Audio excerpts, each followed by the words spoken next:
Pokemon, but I don't know what fucking theme it is.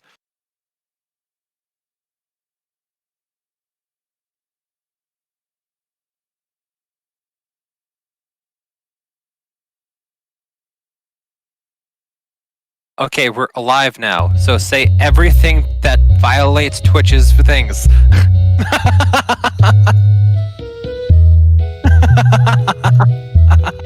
Don't test me, I know all the words I need to say.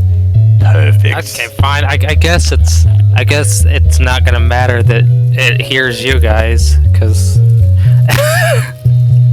Well, isn't it like the point? It's his book club after all, you know? Well, currently it's the waiting time. Yes. Waiting period. So, Yeah. Should I start doing the do do do do do do do do do? It's already doing the music for it. But that's not a waiting song. That's like, you know, what I was just doing is, it is the waiting.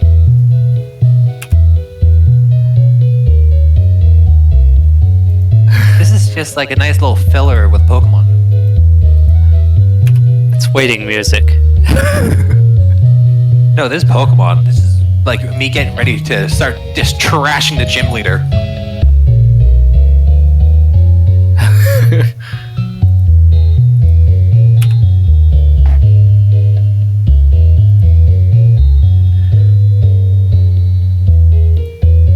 Oh, actually, that gave me a perfect idea. While we're waiting, I can check and see if this copy I got of Pokemon White actually works.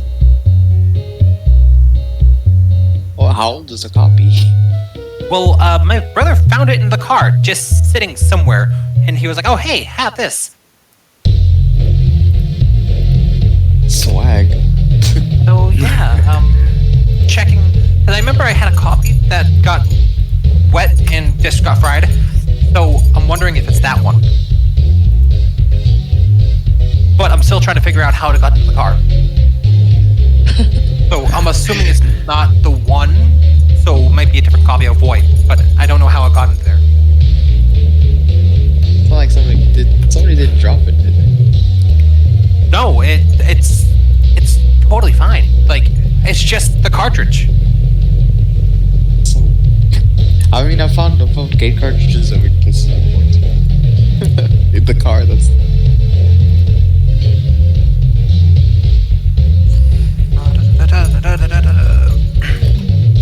Where is my DS? I would love to find it.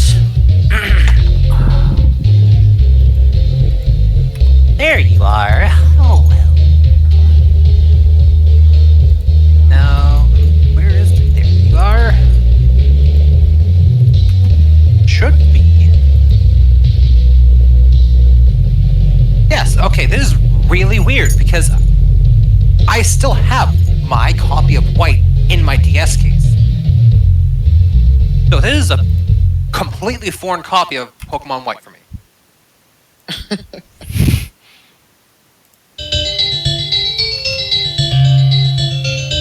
Ooh, but my DS is dead. I need a charger. Big oof.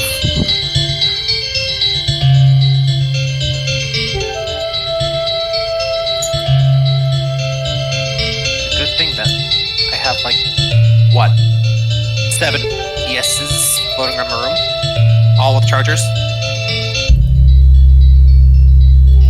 Dang, 7? Oh my god. Yes, because all the copies of Pokemon, at least the DS-wise, they don't have online anymore, so I had to have some way to trade between games.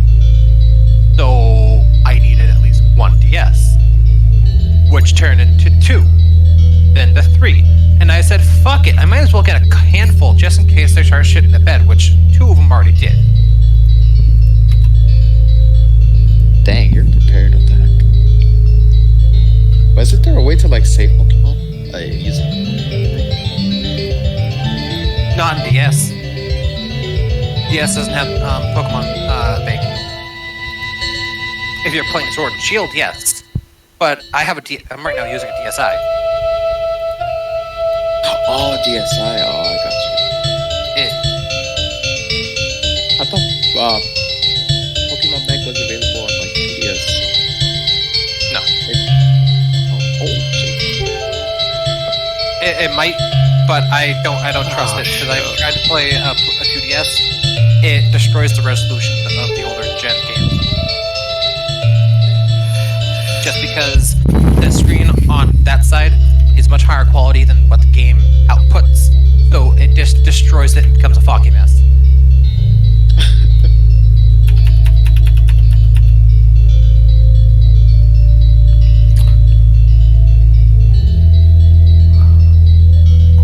What kind of stream would you consider this? Because I'm trying to change.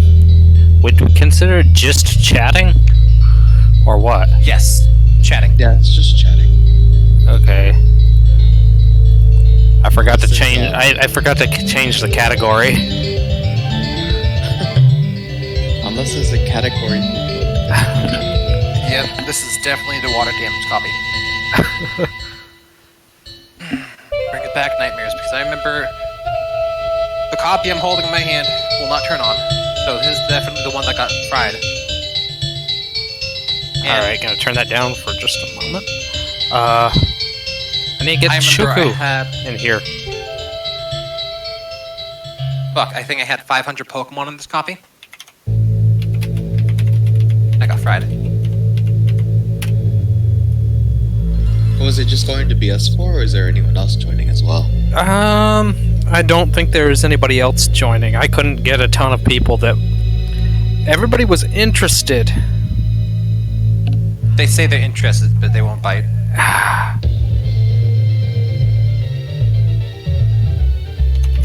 Also, there's only 3 people in this talk right now. So why are you asking there? Yeah. I'm just curious. Also, I'm just saying, right when I saw you join the server, my head just started singing the fucking song. Solo cup, you pick me up. Everyone loves it. I'm referencing that song. It's crazy. I hear that every time. I hear that every time, dude. I'm sorry, it's just that song is like the most catchiest damn thing that rolled out. And it's just a thing. No, it just happens.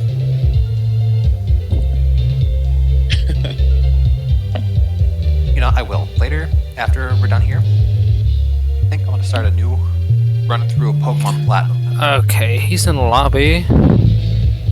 So, tell me now what Pokemon should I start with? Dang it. Wait, Platinum, so...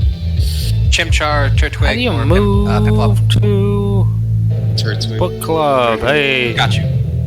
Yo, what up? Hello. What's up? Oh, that's probably why you couldn't see it. Alrighty, And Duga. Suka Blink. Suka Bliat. Yeah, sorry. My Russian sucks. I don't even know it. So does mine, and I figured it out faster than you. Neat. That way. Lit.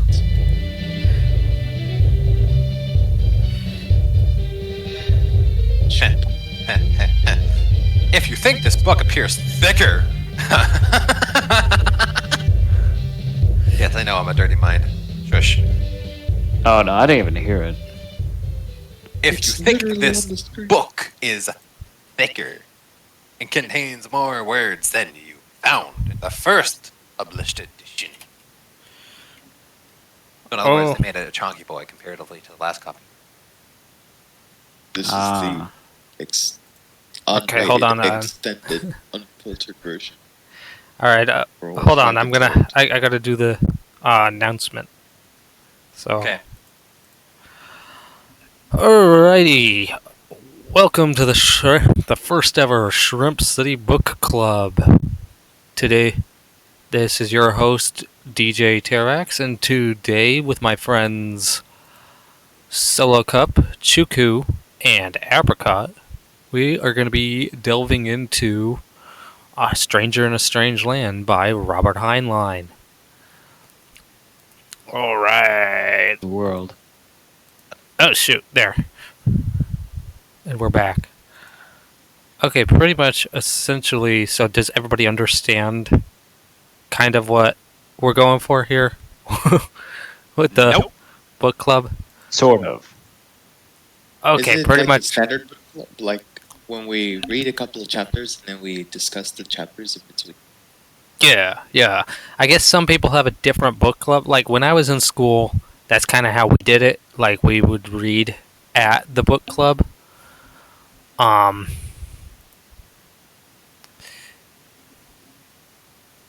Read Yeah, at the book club. Fall into a category of my book club. We read outside and then came in and talked about, hey, we went over this. What do you thought about this chapter? Blah blah blah. Right. yeah.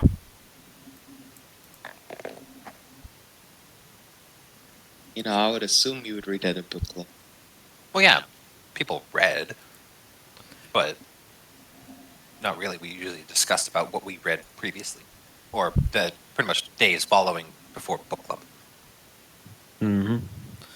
Oh, Okay, read, so pretty but much. you haven't read. Yeah, so pretty much we read. We each read some, and yeah, it's pretty much that. Got you. So it's basically what my high school class did every time we had a book to read. Yeah. So Nice. I kept on skimming through this book. Is this like the pre like the I would say the original version of The Martian? No, not well. Yes and no. Not in I particular. mean, I'm sure it probably.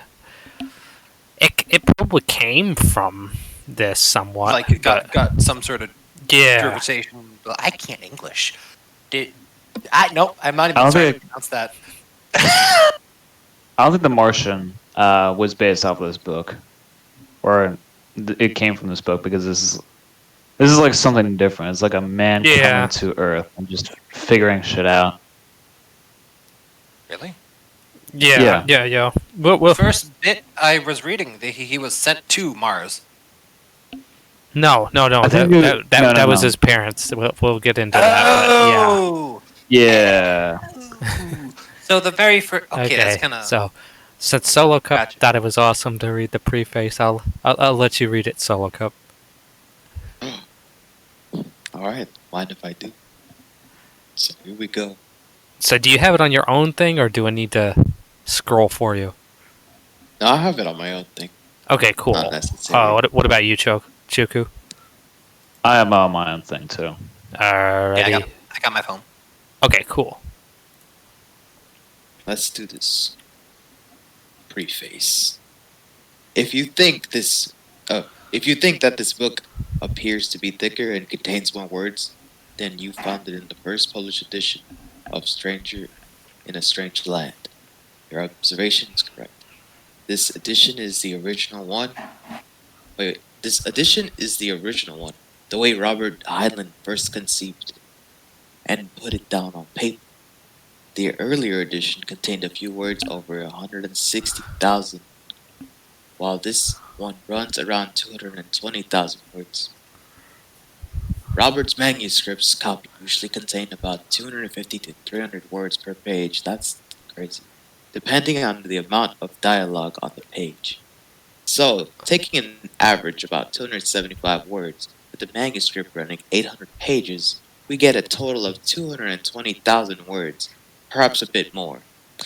This book was so different from what was being sold to the general public or to the science fiction reading public in 1961 when it was first published, that the editors required some cutting and removal of the few scenes that might then have been offensive to public taste. What was it? What is could it? have been offensive to public taste that you remove it from a book? Knowledge. Greater knowledge. I mean, there can be a ton You don't of want to have things that too are much offensive. knowledge.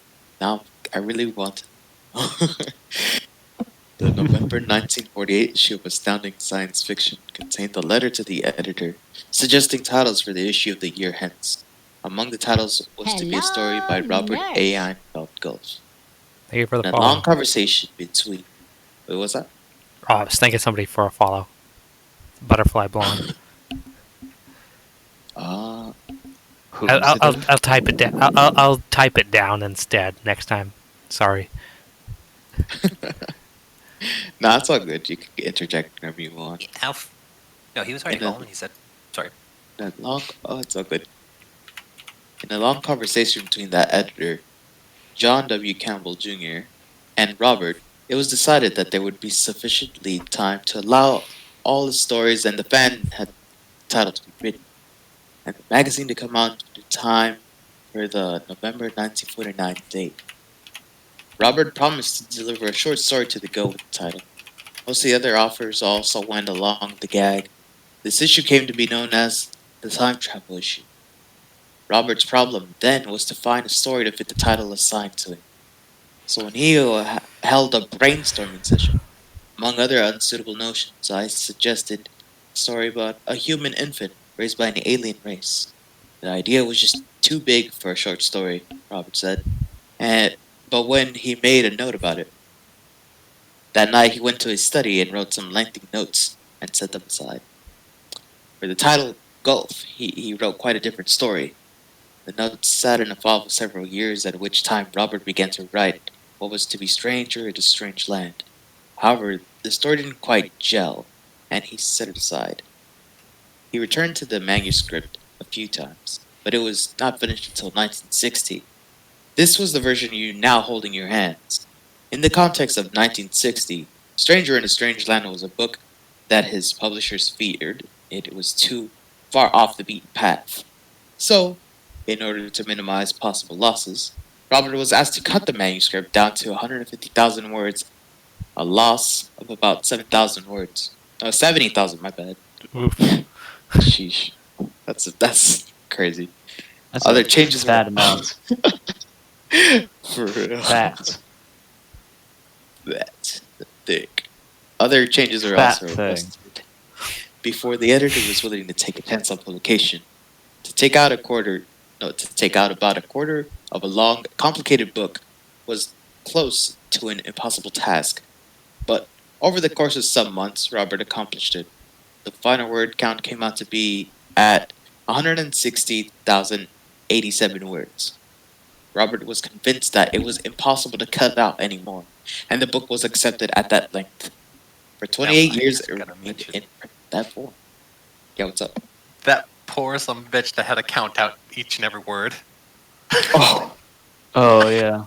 This is like Yeah. before digital copies, wasn't it? Like, Oh. fuck. You have to read it like several times in order to get the count right. Imagine like you like miscounted like in the middle of the book and you had to restart.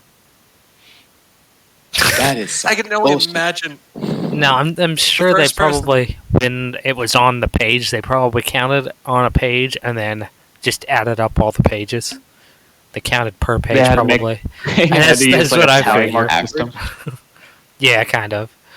It's like, okay, so this is how much is on this page. They wrote it down, and then at the end, after counting all the pages, they just added all up. I don't know. That's how I'd do it. I don't think I'd count every single word while reading it. Hopefully. That would be hard. Anyways, Yeah. continue. Or Oh, I got you. All right, let's see here. In 1976, Congress passed a new copyright law, which said, in part, that in the event an author died and the widow or widower renewed the copyright, all old contracts were canceled. Robert died in 1988. Rest in peace. And the following year, the copyright for Stranger in a Strange Land came up for renewal. Unlike many other authors, Robert had kept a copy of the original transcript as submitted for publication on file at the Library of the University of California at Santa Cruz, his archivist. I asked for a copy of that manuscript and read that and the published versions side by side. And I came to the conclusion that it had been a mistake to cut the book. So I sent the copy of the typescript to Eleanor Wood, Robert's agent. Eleanor also read the two versions together. Wait a minute. The agent outlived the author? I guess so. I mean, probably was a. I mean, he was he was writing a He's an book. old He was man. writing books in the 40s.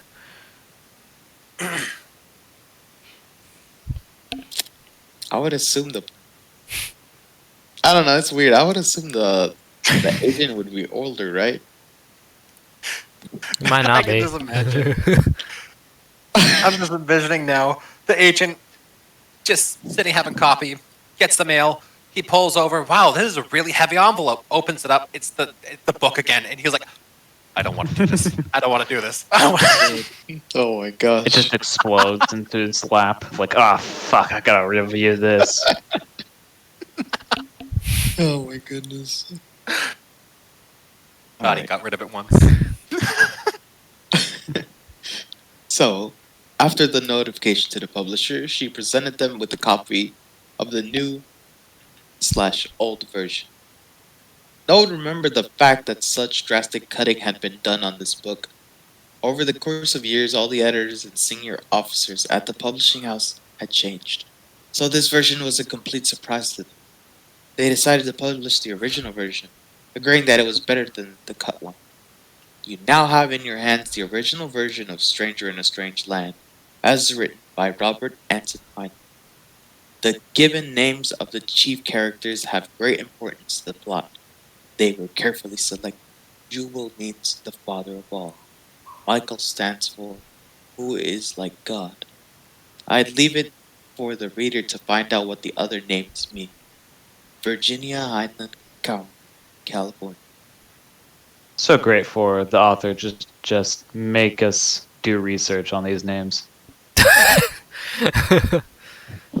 Gotta love it. It's Gotta like one of love those it. interaction novels. Here's a little homework. Here's a little homework. Figure out the rest. All right, so See are we you starting now. this chapter 1? Yeah. Alright. Well, part 1. I don't know how long these parts are. I forgot. It's been a little bit since I've read it. I'm looking at the Okay, I see a bar. I see a chapter 2 Oh. down here, so somebody can read Yeah. till chapter 2. Okay, so I'm looking at the scrolly bar on the right, and it's barely moving every time I'm scrolling down. I'm like, oh no, it's gonna be one of 440 those. page. Yeah, it's a long book. It'll take multiple Alright. streams. Yep. Also, where does part 1 end? It doesn't end. It only begins. Going. It's up to our interpretation. I'm just gonna let my phone scroll. Let's see. Where General, does... I suggest playing some background music as well while during the reading. Okay. What, like a 60 saxophone? Okay, Anything so yeah, besides- for sure. let's open up Pretzel Rock. Oh geez, my Windows Media Player was still going. It was just silenced. Damn, yeah, no. Okay. Yeah,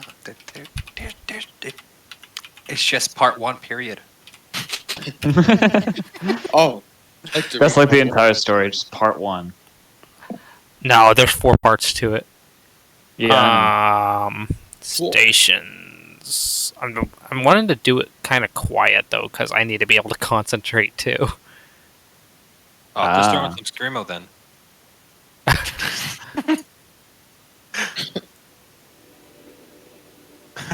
Book club, as you hear in the background, just this heavy metal band just screaming their. All right. Full Okay, orchestra of like All right, I'm gonna start on this first chapter Flight- here. Flight of the Valkyries plays in the background.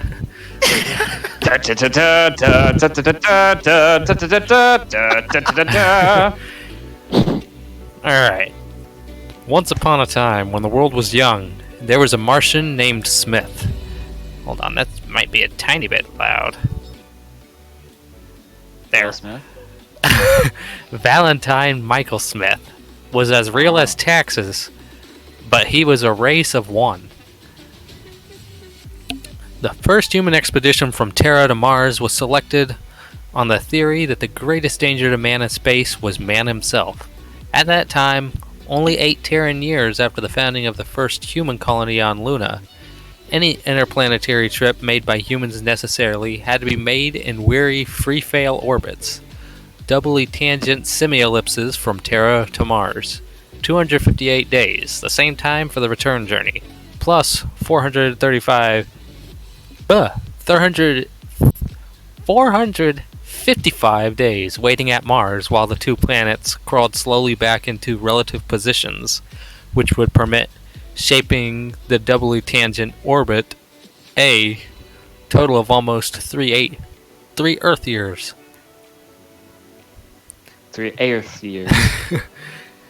Besides its wearing length, the trip was very chancy. Only by refueling at a space station, then taking back almost into Earth's atmosphere, could this primitive flying coffin, the Envoy, make the trip at all. Once at Mars, she might be able to return if she did not crash in landing. If water could be found on Mars to fill her reacts, I think this PDF is a little wonky because that's supposed to be Mars. If she could find water on a man, to throw a man into her reaction mass tank. If some sort of food could be found on Mars, if 1,000 other things did not go wrong. But the physical danger was judged to be less important than the psychological stresses. 8 humans, crowded together like monkeys for almost 3 Terran years, had better get along much better than humans usually did. An all-male crew had been vetoed as unhealthy and socially unstable from lessons learned earlier. A ship's company of 4 married couples had been decided on as an optimum, if the necessary specialties could be found in such a combination. The University of Edinburgh prime contractor subcontracted crew selection to the Institute for Social Studies. After discarding the chaff of volunteers, useless through age, health, mentality, training, or temperament, the Institute still had over 9,000 candidates to work from, each sound in mind and body, and having at least one of the necessary special skills. It was expected that the Institute would report several acceptable 4-couple crews. No such crew was found. The major skills needed were astrologer, medical doctor, cook, machinist, ship's commander, Semantican, chemical engineer, electronics engineer, physicist, geologist, biochemist, biologist, atomics engineer, photographer, hydroponicist, rocket engineer. How many smart guys do you need on this trip? Jesus. Each crew member. You just have like one comedian to just keep it all balanced, and one dumbass. No, because they don't need that. True. They need someone to. They need like one foil, like a Watson to their Sherlock. A bunch of wet blankets on a ship. Just sending Each crew member would have to possess more than one skill, or be able to acquire extra skills in time. There were hundreds of possible combinations of 8 people possessing these skills. There turned up 3 combinations of 4 married couples possessing them, plus health and intelligence, but in all 3 cases, the group dynamicist who evaluated the temperament factors for compatibility threw up their hands in horror. Say what? Why did threw up their hands in horror? What is this, like a fucking roller coaster? What the fuck? Why throw up your hands? Just run away if you're horrified. Jesus. The prime contractor suggested lowering the compatibility figure of merit. The Institute stiffly offered to return its $1 fee. In the meantime, a computer programmer whose name was not recorded had the machines hunt for 3-couple rump crews. She found several dozen compatible combinations, each of which defined by its own characteristics. The couple needed to complete it. In the meantime, the machines continued to review the data, changing through deaths, withdrawals, new volunteers, etc. Captain Michael Brunt, MS. I don't know what does Commander. MS. Or What does MS stand for? I know Commander is right here. Mike Sully. MS Commander DF Reserve pilot, unlimited license, and veteran at 30 of the moon run, seems to have had an inside track at the Institute. Someone who was willing to look up for him the names of single female volunteers who might, with him, complete a crew, and then pair his name with these to run trial problems through the machines to determine whether or not a possible combination would be acceptable. This would account for his action in jetting to Australia and proposing marriage to Dr. Winifred Coburn, a horse-faced spinster, Semantican, 9 years his senior. The Carlsbad archives picture her with an expression of quiet, good humor, Yeah. but otherwise lacking in attractiveness. Or brain. That's what Horseface basically explained. Horseface got like broken teeth, just like long nose, deformed eyes, all the works. Or Brant may have acted without inside information solely through that trait of an intuitive audacity necessary to command an exploration. And in any case, lights blinked, punched cards popped out, and a crew for the envoy had been found. Captain Michael Brandt, commanding pilot, astrologer, relief cook, relief photographer, rocketry engineer, Dr. Winifred Coburn Brandt, 41, semantician, practical nurse, stores officer, historian. Mr. Francis X. Sini, 28, executive officer, second pilot, astrologer, astrophysicist, photographer. Dr. Olga Kovalik Sini, 29, cook, biochemist, hydroponicist. Dr. Ward Smith, 45, physician and surgeon, biologist. And Dr. Mary Lane Lyle Smith, 26, atomics engineer, electronics and power technician. Mr. Sergei Rimsky, 35, electronics engineer, chemical engineer, practical machinist, and instrumentation man, and cryologist. And Mrs. Eleonora Alvarez Rimsky, 32, geologist and salinologist, hydroponicist. I don't even know what half of these are. These are a lot of names. I know. And I think they all have a certain meaning if the title of the book told us. These are all, you're going to have to research all of these names and they're going to mean something. I mean, some of them Certainly. will, but I don't think every single one of them will. No. You don't know that until you put in the work. Yeah, good point. The crew had well-rounded group of skills, although in some cases their secondary skills had been acquired by intensive coaching during the last weeks before blast-off. I mean, how much does it take to cook? I mean, I've cooked. Sometimes How to hours, imagine. perhaps. For real. A couple of these people had literal crash courses weeks before liftoff to go from one place to another for about 3 years in space.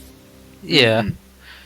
That's like Yeah, but that was for biggest their coin flip that was of for all their time. second that was for their second skills. I mean, like one of them, his second skills was like photographer and and cook. I wonder if, So what did he I wonder have if to like? Cook basically him.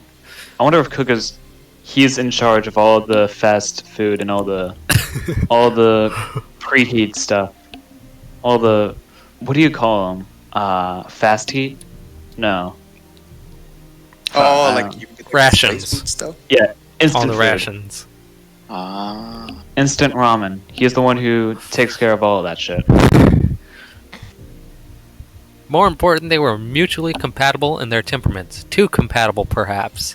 The envoy departed on schedule with no mishaps. During the early part of the voyage, her daily reports were picked up with ease by private listeners. As she drew away and signals became fainter, they were picked up and rebroadcast by Earth's radio satellites. The crew seemed to be both healthy and happy. An epidemic of ringworm was the worst that Dr. Smith had to cope with The crew adapted to freefall quickly, and no anti-nausea drugs were used after the first week. If Captain Brandt had any disciplinary problems, he did not choose to report them to Earth. The Envoy achieved a parking orbit just inside the orbit of Phobos and spent 2 weeks in photographic survey. Then Captain Brandt radioed, "We will attempt landing at 1200 tomorrow, Global Standard Time, just south of Lacus Soli." No further message was ever received. Alright, chapter 2. I guess I'll go. It was a quarter of an Earth century before Mars was again visited by humans. 6 years after the Envoy was silent, the drone probe Zombie, sponsored jointly by the Geographic Society and La Société Astronautique Internationale, bridged the void and took up an orbit for the waiting period, then returned. The photographs taken by the robot vehicle showed a land unattractive by human standards. Her recording instruments confirmed the thinness and unsuitability of the Aryan atmosphere to human life. But the zombies' pictures show clearly that the canals were engineering works of some sort, and there were other details which could only be interpreted as ruins of cities. A manned expedition on a major scale and without delay surely would have mounted had not World War III intervened. But the war and the delay resulted eventually in a much stronger, safer expedition than that of the lost Envoy. I think it's just one of those typos. of the lost Envoy. The Federation ship Champion, manned by an all-male crew of 18 experienced spacemen and carrying more than one than that number of male prisoners, made the crossing under Pioneers. Lyle Drive in only 19 days. Oh, I thought that said prisoners. Pioneers. Yeah. It took me a second They were to all- read that. They They're just- all prisoners of their ship. Accepted that. They have a lot of cannon fodder. They use the prisoners to get back to Earth. Throw them off. Oh, where was I? The Champion landed just south of Lacasoli, as Captain Van Trump intended to search for the Envoy. The second expedition reported to Earth by radio delay, but 3 dispatches were of more than scientific interest. The first was rocket ship Envoy located, no survivors. The second world shaker was Mars is inhabited. The third was correction to dispatch 23105. 1 survivor of Envoy located. Alright. Oh, shit. It's chapter 3, Apricot. I see. So I get the one that never ends. Gotcha. Wait, does it? Does Trump have a meaning? Yeah, but it's an exciting one. You didn't have to read through a bunch of dry stuff. Hold on. Trump I'm sure. meaning. Doesn't end. It means walking heavily. This guy's stomping. Okay, I found it. It ends on page 15. What? Oh, the end of this. If you need to take a breather at some point, just it'll switch over to Solo Cup. Gotcha. Nice. Well then. Let us What begin. Willem? Willem? How do you pronounce that? Willem? Willem? I think it's I think Wylam. Willem works. Willem works. I don't think it exactly matters.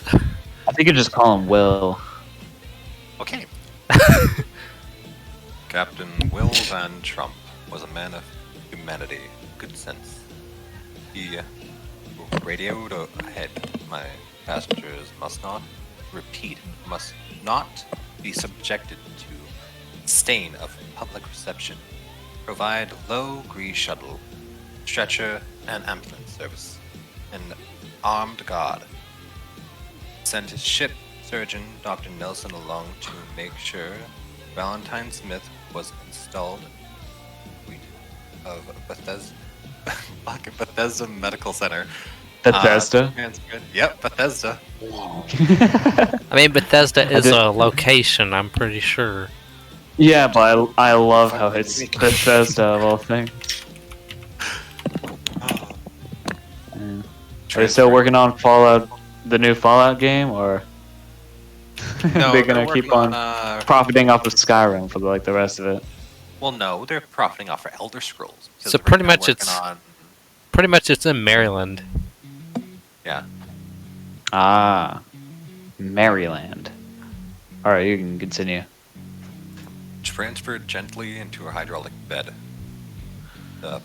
Protected from outside contact, Marine Guard. Von Trump himself went to an extraordinary session of a Federation High Council.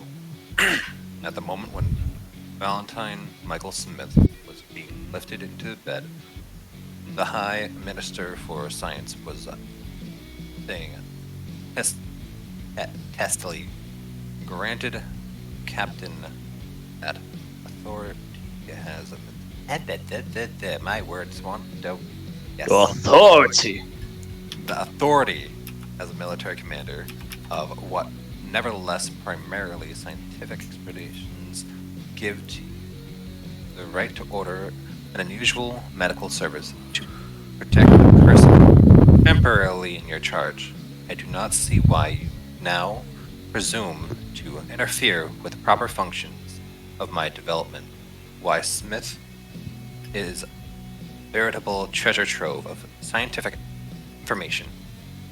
Oh god, I just realized that's someone actually fucking talking. Why did they fucking...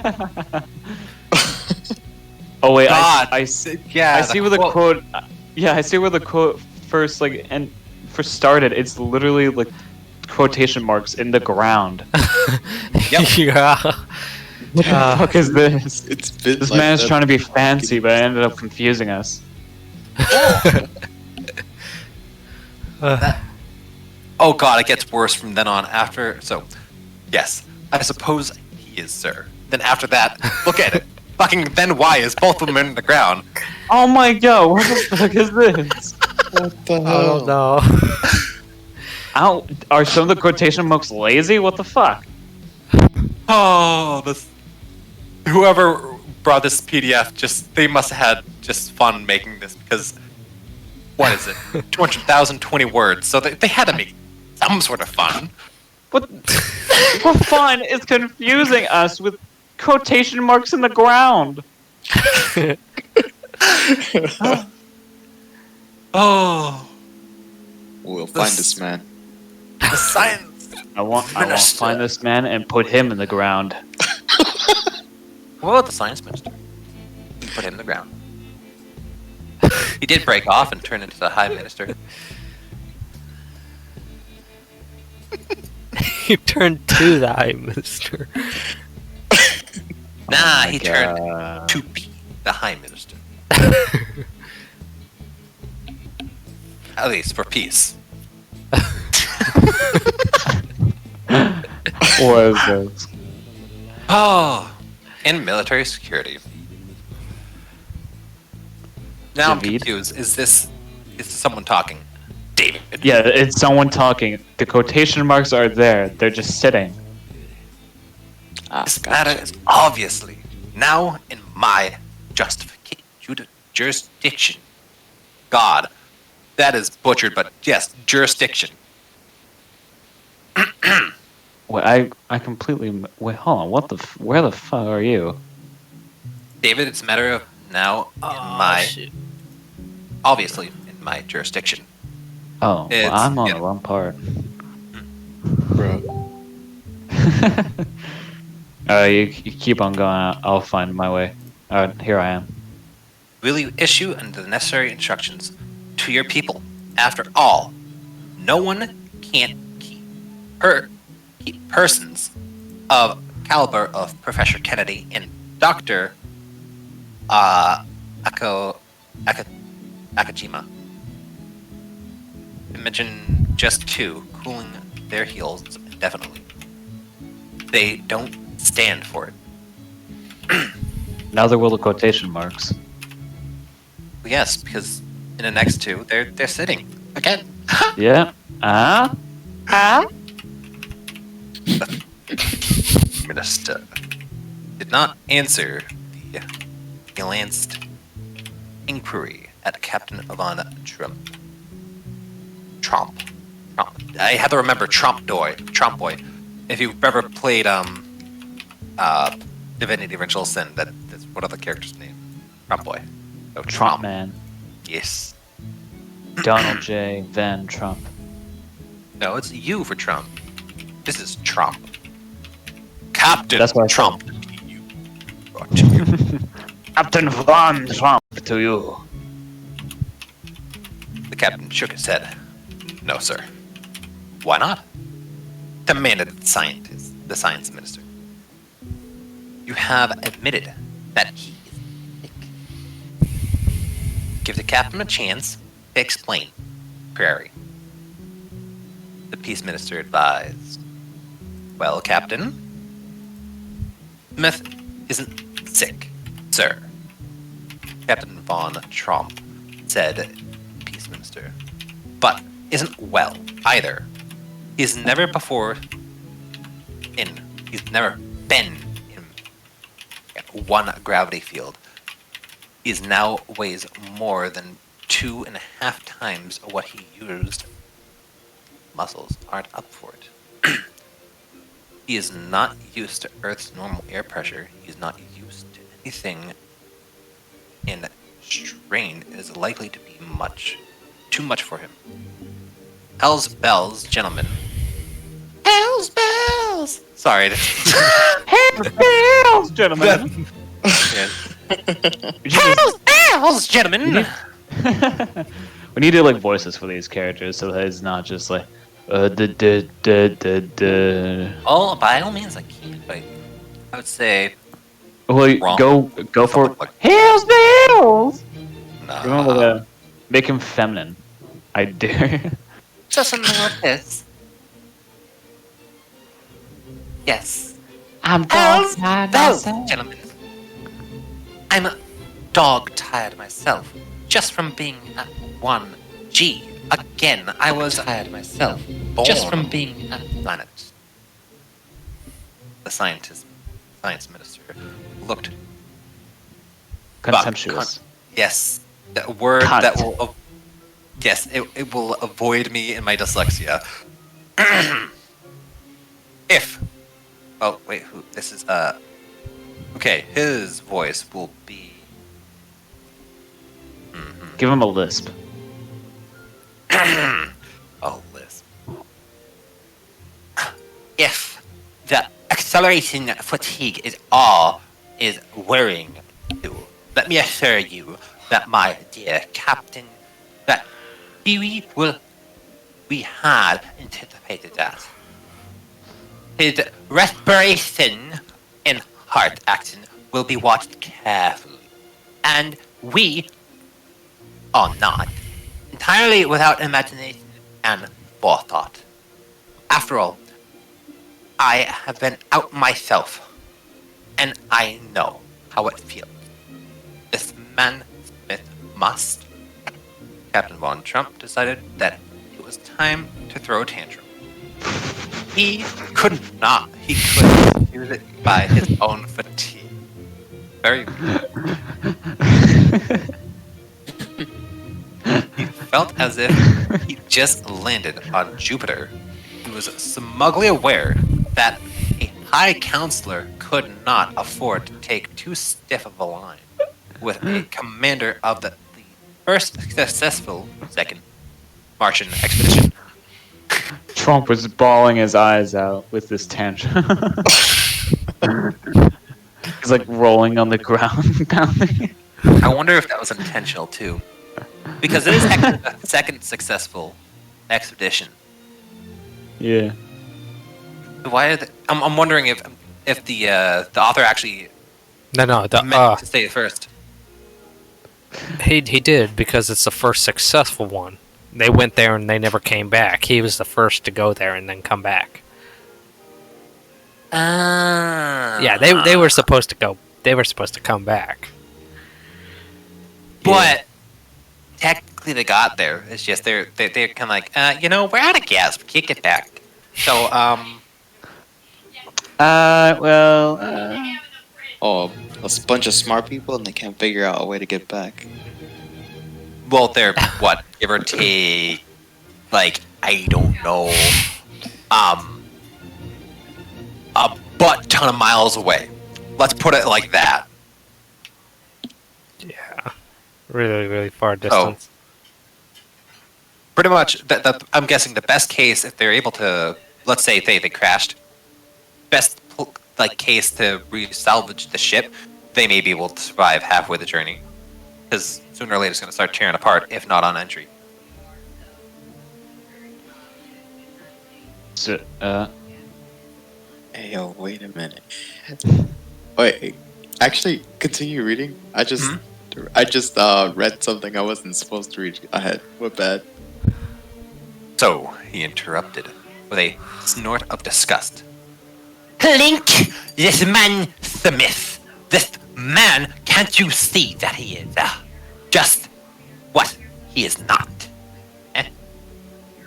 Smith is... Oh, this is Von Trump. Smith is not a man.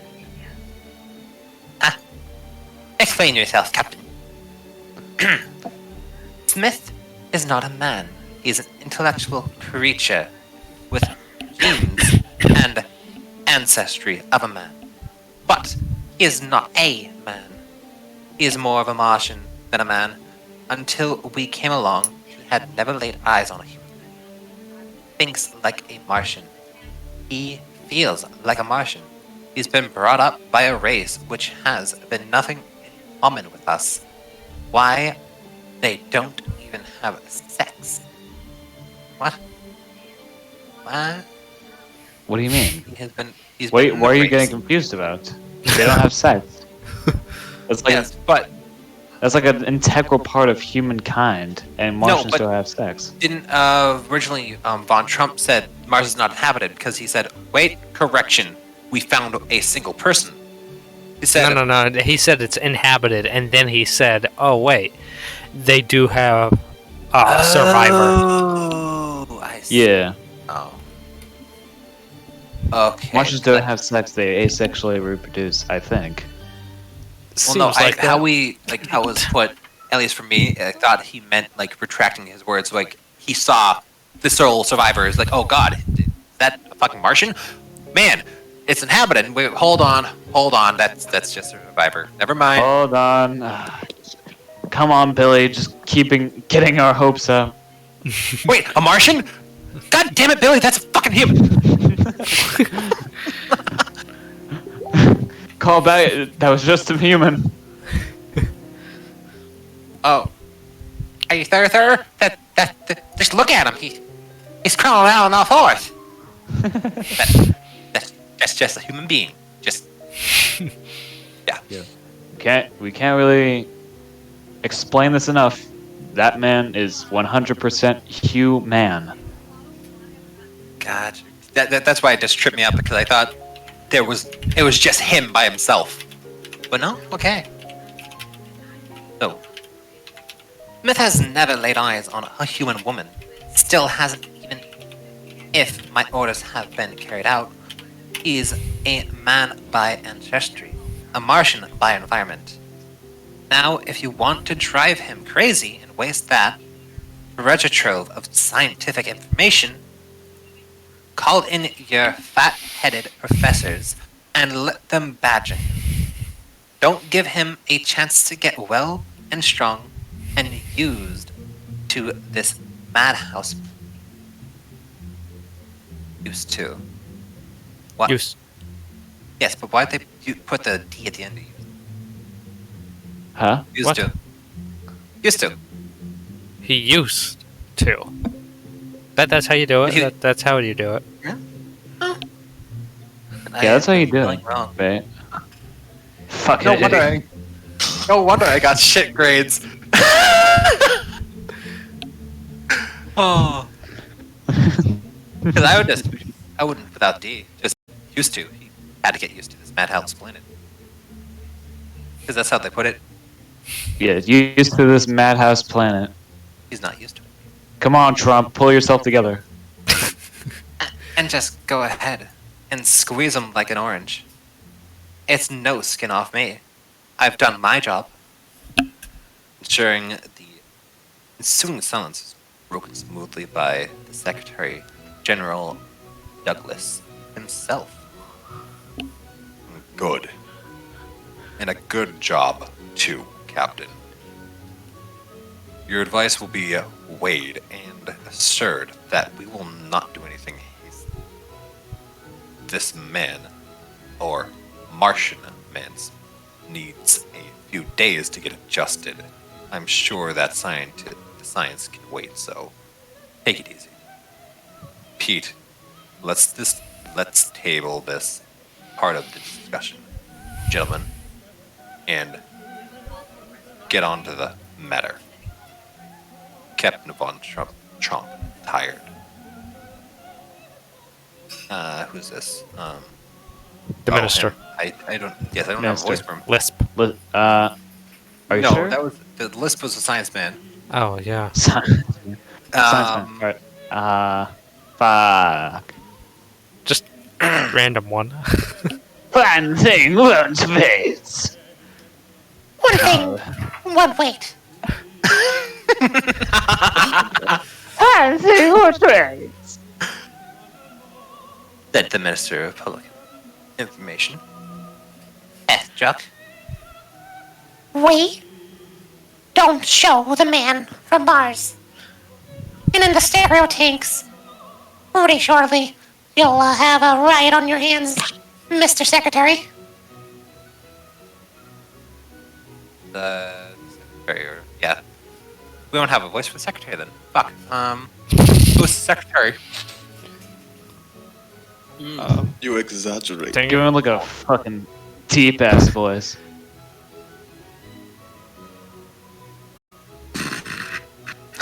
You Westergates. What? No, he's the, that's the sign. That's the that's the High Minister's voice. He's the High Military Secretary. This is the Secretary we're playing? I thought there was a different person. It might be. I'm confused. Okay, what? I hate. Oh, okay, yeah, Secretary General Douglas. You've already he's got the deep voice. Oh! He's the deep voiced guy. Yes, him. Okay. Yeah. Was that a secretary? Oh, yep. Nope, I'm dumb. Yes. Wonderful. You executed. Jock, Mars. Jock. Mars stuff in the news. Of course. Me decorating the captain and his brave crew tomorrow. That had better be. Captain Von Trump telling of his experiences. Night of rest. After a night's rest, of course. Captain. The minister shook his head. No good job. Fuck. This is getting hard to keep track. Do a good job. I think something even funnier is like if you change the voice for everyone. Check, check. Oh no. And the public expected the expectations to bring back at least one to them for them to gawk at. Since they didn't, we need Smith and need him badly. And where did I go? Live Martians with the quotation in the ground. Here's my phone went buggy and I Page 9 at the bottom. Bottom of the page.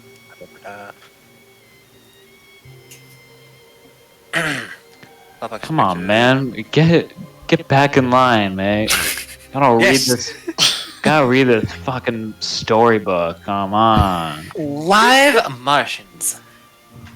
Secretary Douglas turned to the Captain Von Trump.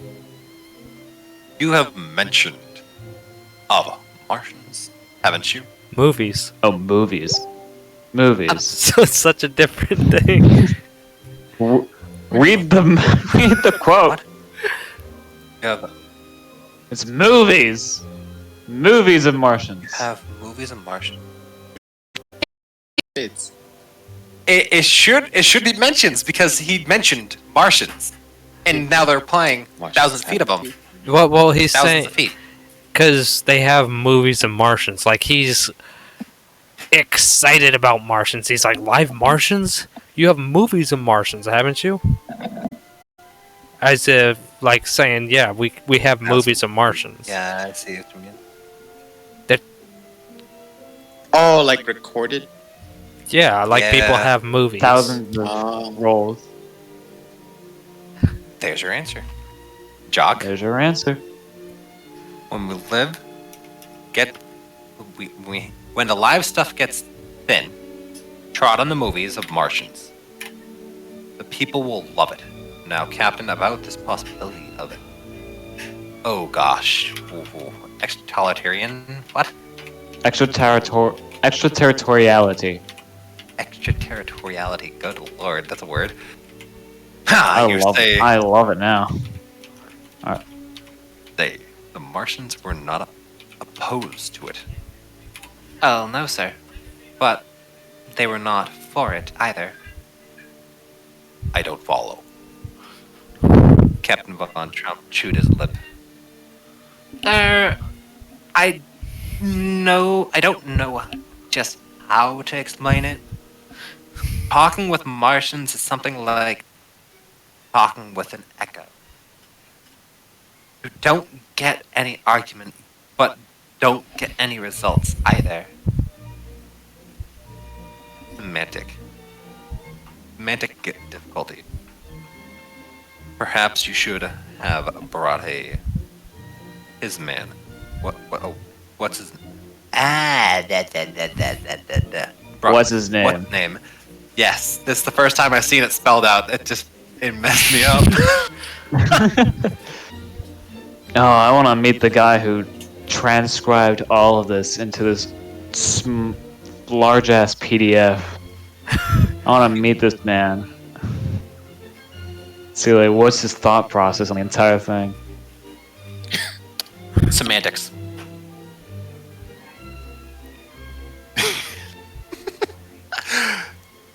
You, a sematician, with you today, or waiting outside, or is he waiting outside?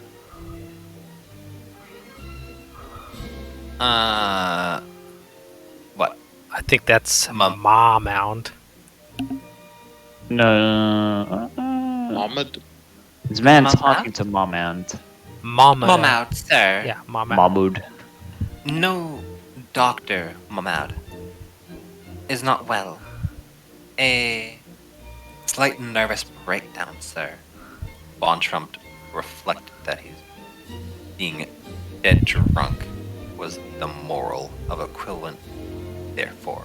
What? Van Thereof. Trump reflect. Oh, but. I'm Was the mixing up moral words. equivalent thereof. Yeah. Face happy.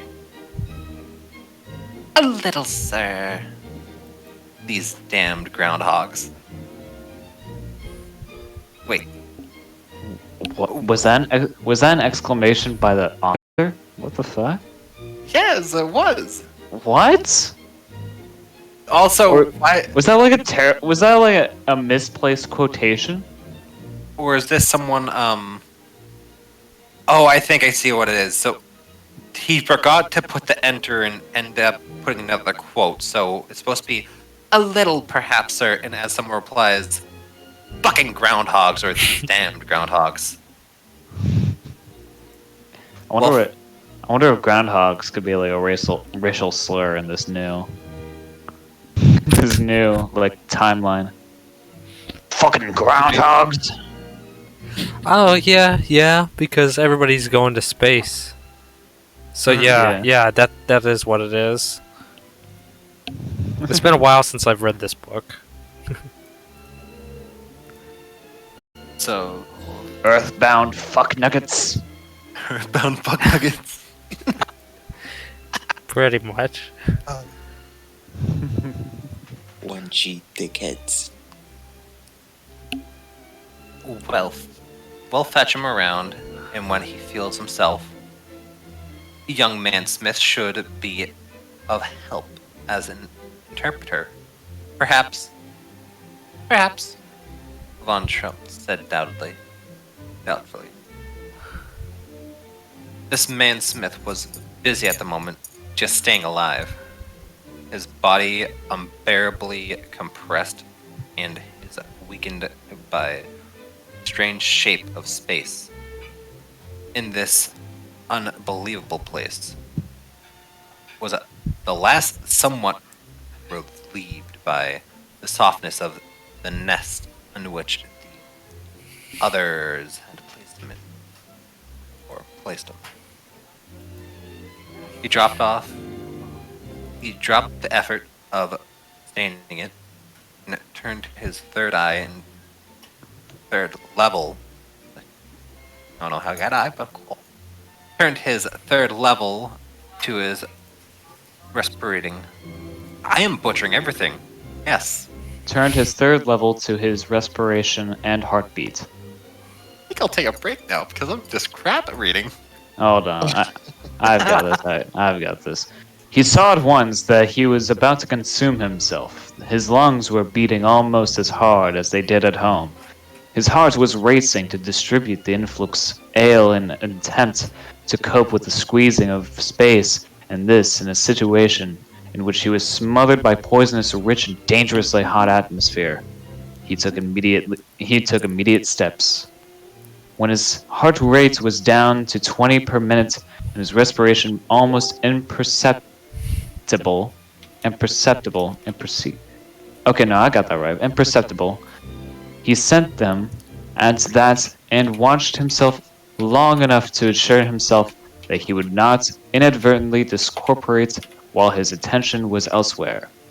When he was satisfied that they were running properly, he set a tiny portion of his second level on guard and withdrew the rest of himself. It was necessary to review the configurations of these many new elements in order to fit them to himself. Then cherish and praise them lest they swallow him up. Where should he start? When he had left home, enfolding these others who were now his own nestlings? Or simply at his arrival in this crushed space? He was suddenly assaulted by the lights and sounds of that arrival, feeling it again with mind-shaking pain. No, he was not yet ready to cherish and embrace that configuration back beyond his first sight of these others who were now his own. Back even before the healing which had followed his first grokking of the fact that he was not as his nestled brothers, back to the nest himself.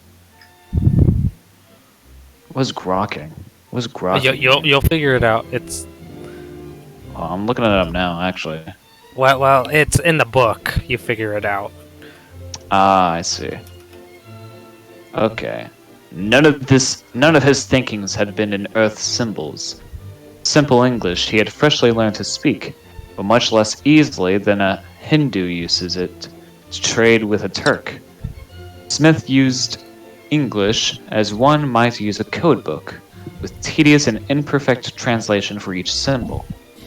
Now his thoughts, pure Martian abstractions from 500,000 years of widely alien culture, traveled so far from any human experience as to utterly intranslatable.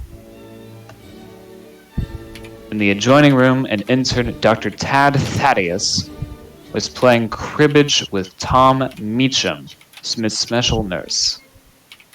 Thaddeus had one eye on his dials and meters in both eyes on his cards. Nevertheless, he noted every heartbeat of his patients. With a flickering light changed from 92 pulsations per minute to less than 20. He pushed the cards aside, jumped to his feet, and hurried to Smith's room with Meacham at his heels. The patient floated in the flexible skin of the hydraulic blurred. He appeared to be dead.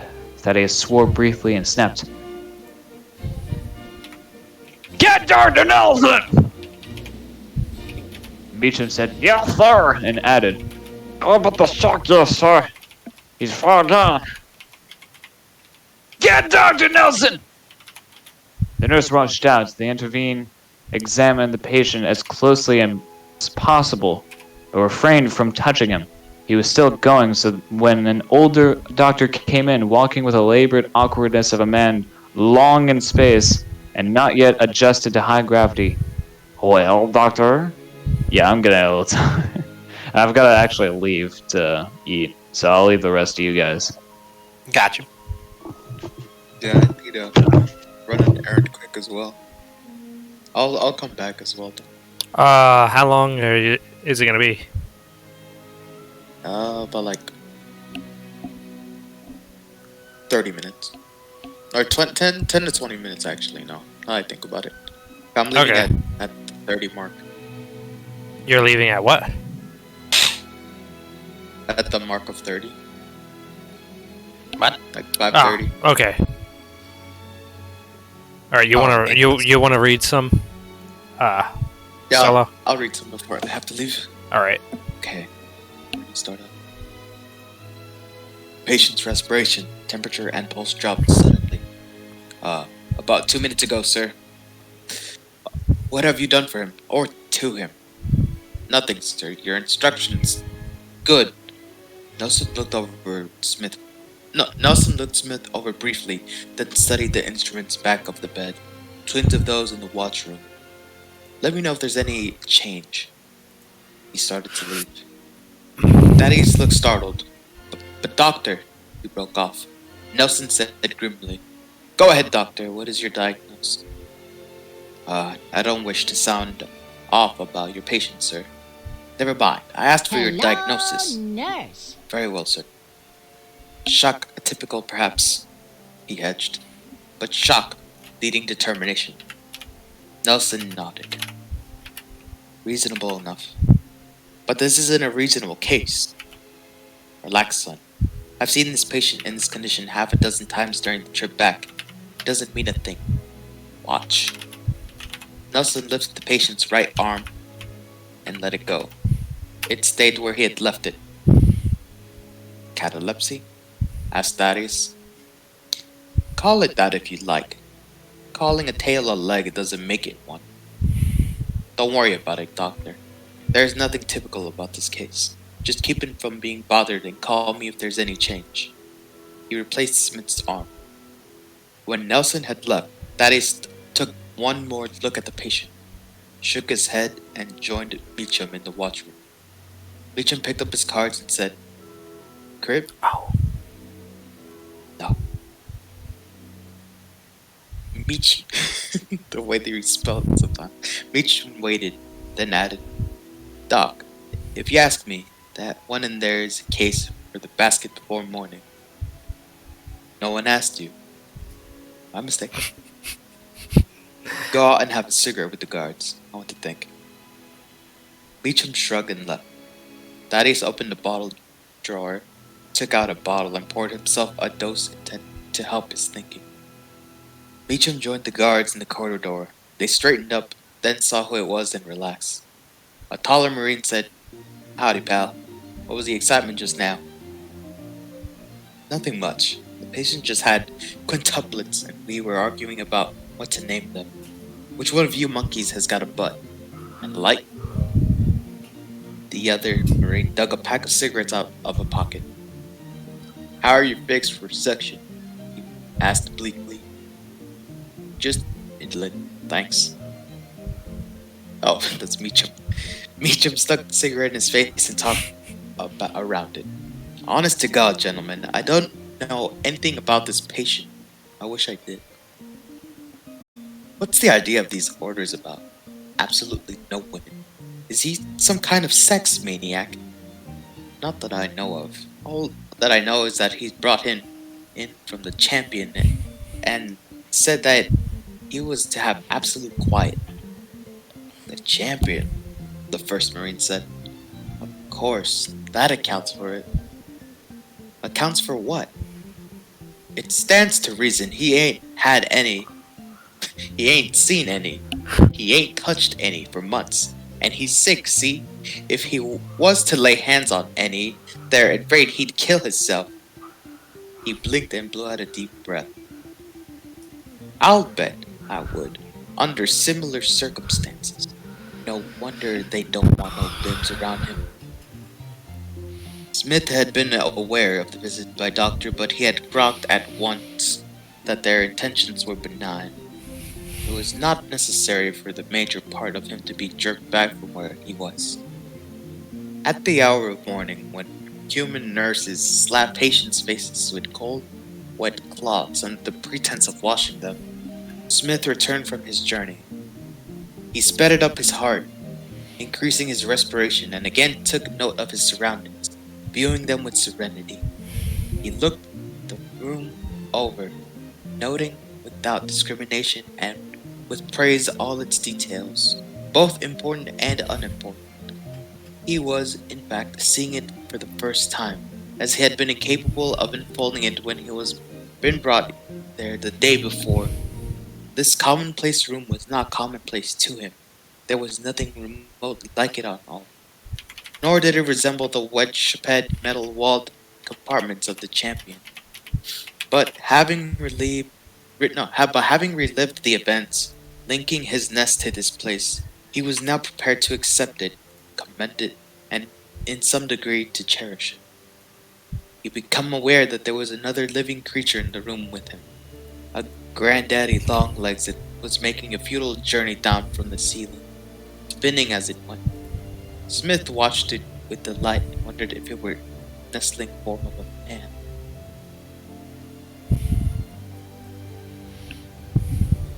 That's interesting. Dr. Archer Frame, the intern who had relieved Thaddeus, walked in at that moment. "Good morning," he said. "How do you feel?" Smith turned the question over in his mind.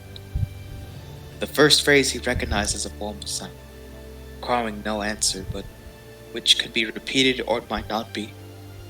The second phrase was listed in his mind with several possible translations. If Dr. Nelson used it, it meant one thing. If Captain Van Tromp used it, it was a formal sound, needing no reply. He felt that dismay which so often overtook him in trying to communicate with these creatures, a frightening sensation unknown to him before he met the man. But he forced his body to remain calm and risked an answer. "Feel good." "Good," the creature echoed. Dr. Nelson would be along in a minute. Feel like some... Yo, this guy's an imposter. This guy, there's something funky with this guy. I don't like this. Which guy? The alien or the human alien or the other guy? The human alien. The Martian. I mean, you got to think he was raised on a different planet by different beings. It's true. I don't think he would have any like ulterior motives. So like fresh to Earth, right? Well, if you had a computer, know what a computer was. Like if somebody showed you a computer. Like if we were all cavemen right now, like, and somebody showed us a computer, we wouldn't even be able to understand anything about it. What do you mean? I knew it was a screen, and it could be thrown. Yeah, that'd probably be all that you would see of it. Two things which a caveman's brain could understand. It is block, and it can be thrown. Say you gave him a computer and somebody was direct messaging the caveman. He wouldn't know that somebody was direct messaging him. That's kind of what I'm getting at. He would know that it's making an annoying noise. I must kill it. Yeah, pretty much. Pretty much. He wouldn't think the same way. Partly. Okay. Let's see where we at. I'll leave it. I'll leave it in 4 minutes. Fuck it. Okay. Dr. Nelson will be along in a minute. Feel like some breakfast? All 4 symbols in query were in Smith's vocabulary, but he had trouble believing that he had heard them rightly. He knew that he was food, but he did not feel like food. Nor had he had any warnings that he might be selected for such an honor. He had not known that the food supply was such that it was necessary to reduce the corp. He was filled with mild regret, since there was still so much to grok of these new events, but no reluctance. But he was excused from the effort of translating an answer by the entrance of Dr. Nelson. The ship's doctor had had little rest and less sleep. He wasted no time on speech, but inspected Smith and the array of dials in silence. Then he turned to Smith. "Bowels move?" he asked. Smith understood this. Nelson always asked about it. "No, not yet. We'll take care of that, but first you eat. Orderly, fetch in that tray." Nelson fed him 2 or 3 bites, then required him to hold the spoon and feed himself. It was tiring but gave him a feeling of gay triumph, for it was the first unassisted action he had taken since reaching this oddly distorted space. He cleaned out the bowl and remembered to ask, "Who's this?" so that he could praise his benefactor. Ah, it's like, who made it? "Who cooked this? God damn it, they did so well." "What is this you mean?" Nelson answered. "It's a synthetic food jelly based on amino acids, and now you know as much as you did before." Finished? Alright, climb out of that bed. Beg Sit. pardon. It was an attention symbol which he had learned was useful when communication failed. He said, "Get out of there. Sit up, stand up, walk around. You can do it. Sure, you're weak as a kitten, but you'll never put on muscle floating in that bed." Nelson opened a valve at the head of the bed. Water drained out. Smith restrained a feeling of insecurity, knowing that Nelson cherished him. Shortly, he lay on the floor of the bed with the watertight cover wrinkled around him. Nelson added, "Dr. Frame, take his other elbow.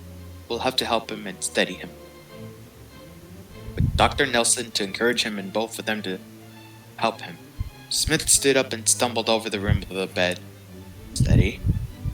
Stand up on your own," Nelson directed. "Don't be afraid. We'll catch you if necessary." Alrighty. I gotta head out. All right. So you said about half an hour to, like, you said Like 10. 10 or 20 minutes to half Okay. an hour. All right. We'll see you in a short period. All right. All right, I'll be pick right up back. here. All right. I'll Okay. pick up here. He made the effort. He made the effort and stood alone, a slender young man with undeveloped muscles and overdeveloped chest. His hair had been cut in the champion, and his whiskers removed and inhibited. His most marked feature was his bland, expressionless, almost babyish face, set with eyes which would have seemed more at home in a man of 90. He stood alone for a moment, trembling slightly, then tried to walk. He managed 3 shuffling steps and broke into a sunny, childlike smile. "Good boy," Nelson applauded. He tried another step, began to tremble violently, and suddenly collapsed. They barely managed to break his fall. "Damn!" Nelson fumed. "He's gonna do another one. Here, help me lift him onto the bed." "No, fill it first." Frame did so, cutting off the flow when the cover skin floated 6 inches from the top. They lugged him into it, awkwardly because he had frozen into the fetal position. "Get a collar pillow under his neck," instructed Nelson, "and call me when he comes out of it." "No, let me sleep. I need it. Unless something worries you. We'll walk him again this afternoon until we'll still like a monkey. There's nothing really wrong with him." doubtfully. Oh, yes. When he comes out of it, teach him how to use the bathroom. Have the nurse help you. I don't want him to fall. Yes, sir. Any particular method? I mean, how? I like how this is like all emboldened letters. So I'm assuming the person that's replying is just screaming off the top of her head. Yes, sir. Any particular method? I mean, how? Yeah. Show him, of course. Demonstrate. He probably won't understand much that you say to him, but he's bright as a whip. He'll be bathing himself by the end of the week. Smith ate lunch without help. Presently, a male orderly came in to remove his tray. The man glanced around, then came to the bed and leaned over him. Listen, he said in a low voice. I got a fat proposition for you. Beg pardon? A deal. A bargain. A way for you to make a lot of money fast and easy. Money? What is money? Never mind the philosophy. Everybody needs money. Now listen, I'll have to talk fast because I can't stay in here long, and it's taken a lot of fixing to get me in here at all. I represent Peerless Features. We'll pay you $60,000 for your exclusive story, and it won't be a bit of trouble to you. We've got the best ghostwriters in the business. You just talk and answer questions, they put it together. He whipped out a piece of paper. Just read this and sign it. I've got the down payment with me. Smith accepted the paper, stared thoughtfully at it. Holding it upside down, the man looked at him and muffled an exclamation. Lordy! Don't you read English? Smith understood this well enough to answer. No. Well, here, I'll read it to you. Then you just put your thumbprint in the square and I'll witness it. I, the undersigned Valentine Michael Smith, sometimes known as the Man from Mars, do grant and assign the Peerless Features Limited and all the exclusive rights of my true fact story to be titled I Was a Prisoner on Mars in exchange for Orderly. Dr. Frame was standing in the door of the watchroom. The paper disappeared into the man's clothes. Come in, sir. I was just getting his tray. What were you reading? Nothing. I saw you. Never mind. Come out of there quickly. This patient is not to be disturbed. The man obeyed. Dr. Frame closed the door behind them. Smith lay motionless for the next half hour. But try as he might, he could not grok it all at all. No. Shall I? If you want, yeah. How long is this chapter? Let's see.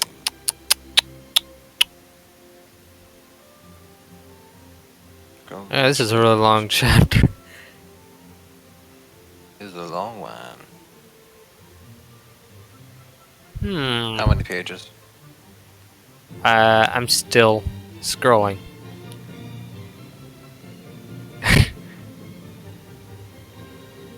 Dang. Okay, all the way to 29, so I guess...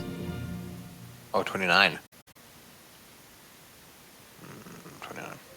Which page are we on? 20, I think. No. We're up. 19, 18... There it is, 15. Oh, 15. Alright. Okay, yeah. Bottom 15. Okie Gillian the boardman was considered professional, competent as a nurse. Oh, this is a lady. She was she was judged competent in wider fields by bachelor interns, and she was judged harshly by some other women. There was no harm in her, and her hobby was men. When the grapevine carried the word that there was a patient in the special suite K-12 who had never laid eyes on a woman in life, she did not believe it. When the detailed explanation convinced her, she resolved to remedy it. He went on duty that day as a floor supervisor in wing, in the wing where Smith was housed. As soon as possible, she went to pay a call on the stranger, or the strange patient. Sorry. She knew of the no female visitors rule, while she did not consider herself to be a visitor of any sort. She sailed on past the Marines guard without attempting to use the door by the guarded Marines. Found. She had found. Oh gosh. She had found had. What the fuck? Okay, she had a stuffy habit of constirring. I can't English. Constirring their orders literally. Instead, she went into the adjacent room. Dr. Had. Thaddeus was on duty there alone. He looked up. Well, it ain't Dimples. Hi, honey. Oh. Oh, okay. That mixed me up. I thought they quoted, then flipped over to her. Hi, honey. What brings you here? He sat on the corner of the desk and reached out his cigarette. Miss Dimples to you. To you, chum. I'm on duty. This call is a part of my rounds. What about your patient? Don't worry about your fuzzy head about him. Honey Childs, he's not your responsibility. Honey Child. I'm assuming it's Child. Yeah, honey chow. Yeah, Honey Child. As in like slang for child. Mm-hmm. He's not your responsibility. See your orders. See your order book. I read it. I want to have a look at him. In one word. No. Oh, Tad. Don't go regulations on me. I know you. He gazed thoughtfully at his nails. Ever worked for Dr. Nelson? Oh, should that not be her? So what? Yeah, she says no. Why? No, you know why, but I'm assuming, is it Thaddeus looking at his nails or her looking at her nails saying, He looked "You at work, his nails. Dr. Nelson"? No, because it seems like she's kind of like doing a blank threat. Like, you've worked for Dr. Nelson. No, he's No, he's why? asking her. No, he's asking her ever worked for Dr. Nelson. You'll see. You'll see. No, why? If I let you put your little foot inside that door, I'd find myself in empty Antarctica.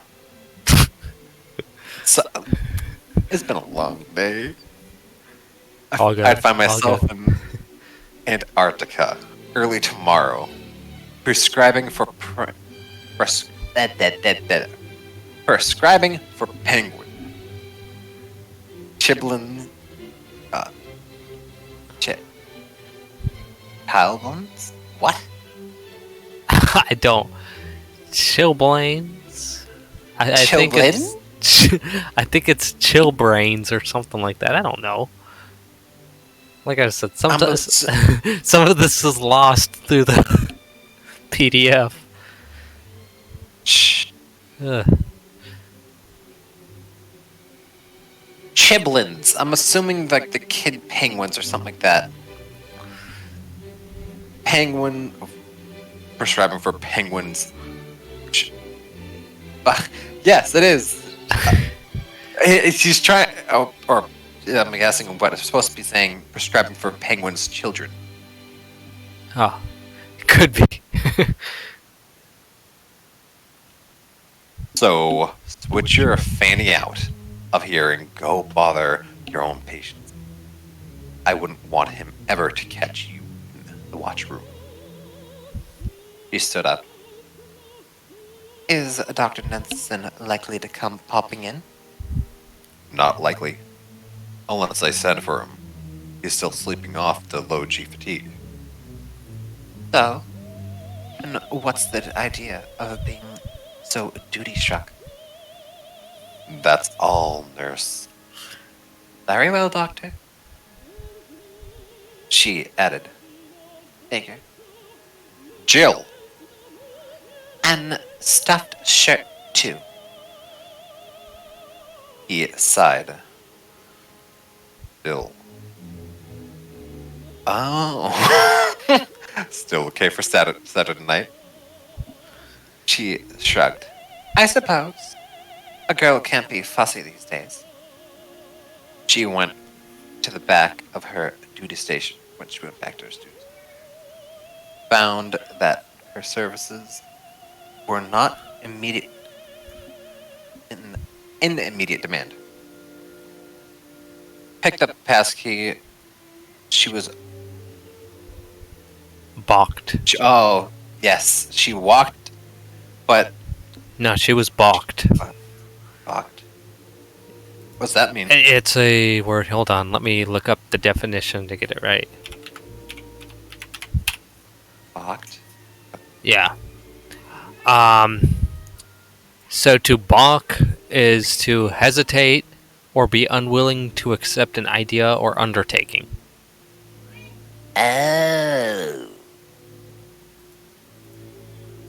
So she's balked but not beaten, as she recalled that Suite K-12 had a door joining it to the room beyond, a room sometimes used as a sitting room. When the suite was occupied by a very important person, the room was not then in use, either as a part of the suite or separately. She let herself into it, and the guards at the door beyond paid no attention, unaware that they had been flanked. Oof! She hesitated at the inner door between the two rooms, feeling of some sharp excitement she used to feel when sneaking out of her student nurse's quarters. But she told herself, Dr. Nelson was asleep. Tad wouldn't tell on her, and even if he did catch her.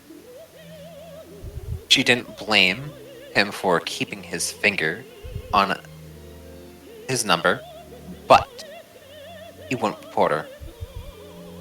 She unlocked the door and looked in. The patient was on his bed and looked at her as she opened the door. Her first impression was that here was a patient too far gone to care. His lack of expression seemed to show his complete apathy of the desperately ill. Then she saw his eyes were alive with interest. She wondered if his face were paralyzed. Oh. She wondered if his face was paralyzed. No. She decided to typically sag. She decided typically sags were lacking. Sags. The fuck? Typically sags were lacking? The typical sags. Yeah, like your face paralyzed sags. Right. Got you. Like kind of crow's feet or like. Yeah. Okay. Myth translated the examination. Oh, I went over that. She assumed her professional manner. Well, how are you today? Feeling better? Myth translated the examined. I just read it and I can't read it again. Myth translated and examined the questions. The inclusion of her in first query was confusing, but he decided that it might symbolize a wish to cherish and grow close. The second part was matched with Nelson's speech from earlier. Yes, he answered. Good. Aside from his odd lack of expressions, he saw nothing strange about him. If women were unknown to him, he would certainly manage to conceal. Well, he certainly managed to conceal it. Is there anything I can do for you? She glanced around and noted that there was no glass besides the shelf. Well, On the beside shelf. Shelf beside him. oh, I see. May I get you water? Smith spotted it. Hats. I cannot fucking English. Good lord. It's all good. All good. Smith had spotted at once that this creature was different from the others who had come to seen. Almost as quick as he compared what he was seeing to the pictures Nelson had shown him on the trips from his home to the place pictures intended to explain the particularities difficult and puzzling configurations of this people's group. This was a woman. He felt both oddly excited and disappointed. His suspicion he suppressed both in order to change and dial the that I can't.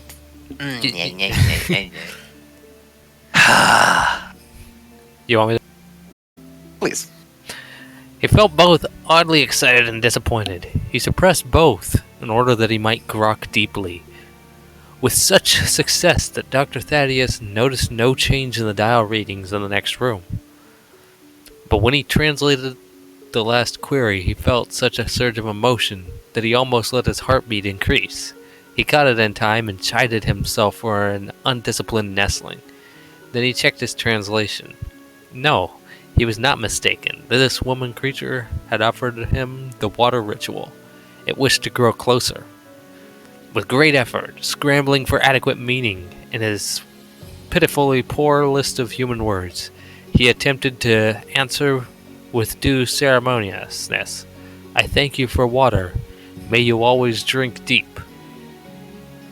Nurse Boardman looked startled. Why? How sweet! She found a glass, filled it, and handed it to him. He said, You drink. Wonder if he thinks I'm trying to poison him, she asked herself, but there was a compelling quality to his request. She took a sip, whereupon he took the glass from her and took one also, after which he seemed content to sink back into the bed, as if he had accomplished something important. Jill told herself that, as an adventure, this was a fizzle. She said, Well, if you don't need anything else, I must get on with my work. She started for the door. He called out, Not! She stopped. Eh? What do you want? Don't go away. Well, I have to go pretty quickly. But she came back to the bedside. Is there anything you want? He looked her up and down. You are... woman? The question startled Jill. Boardman. Say, look at that. Messed that part up. It's now fault. Her sex had not been in doubt to the most casual observer for many years. Her first impulse was to answer flippantly.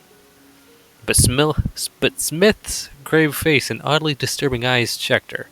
She became aware emotionally the impossible fact about this patient was true.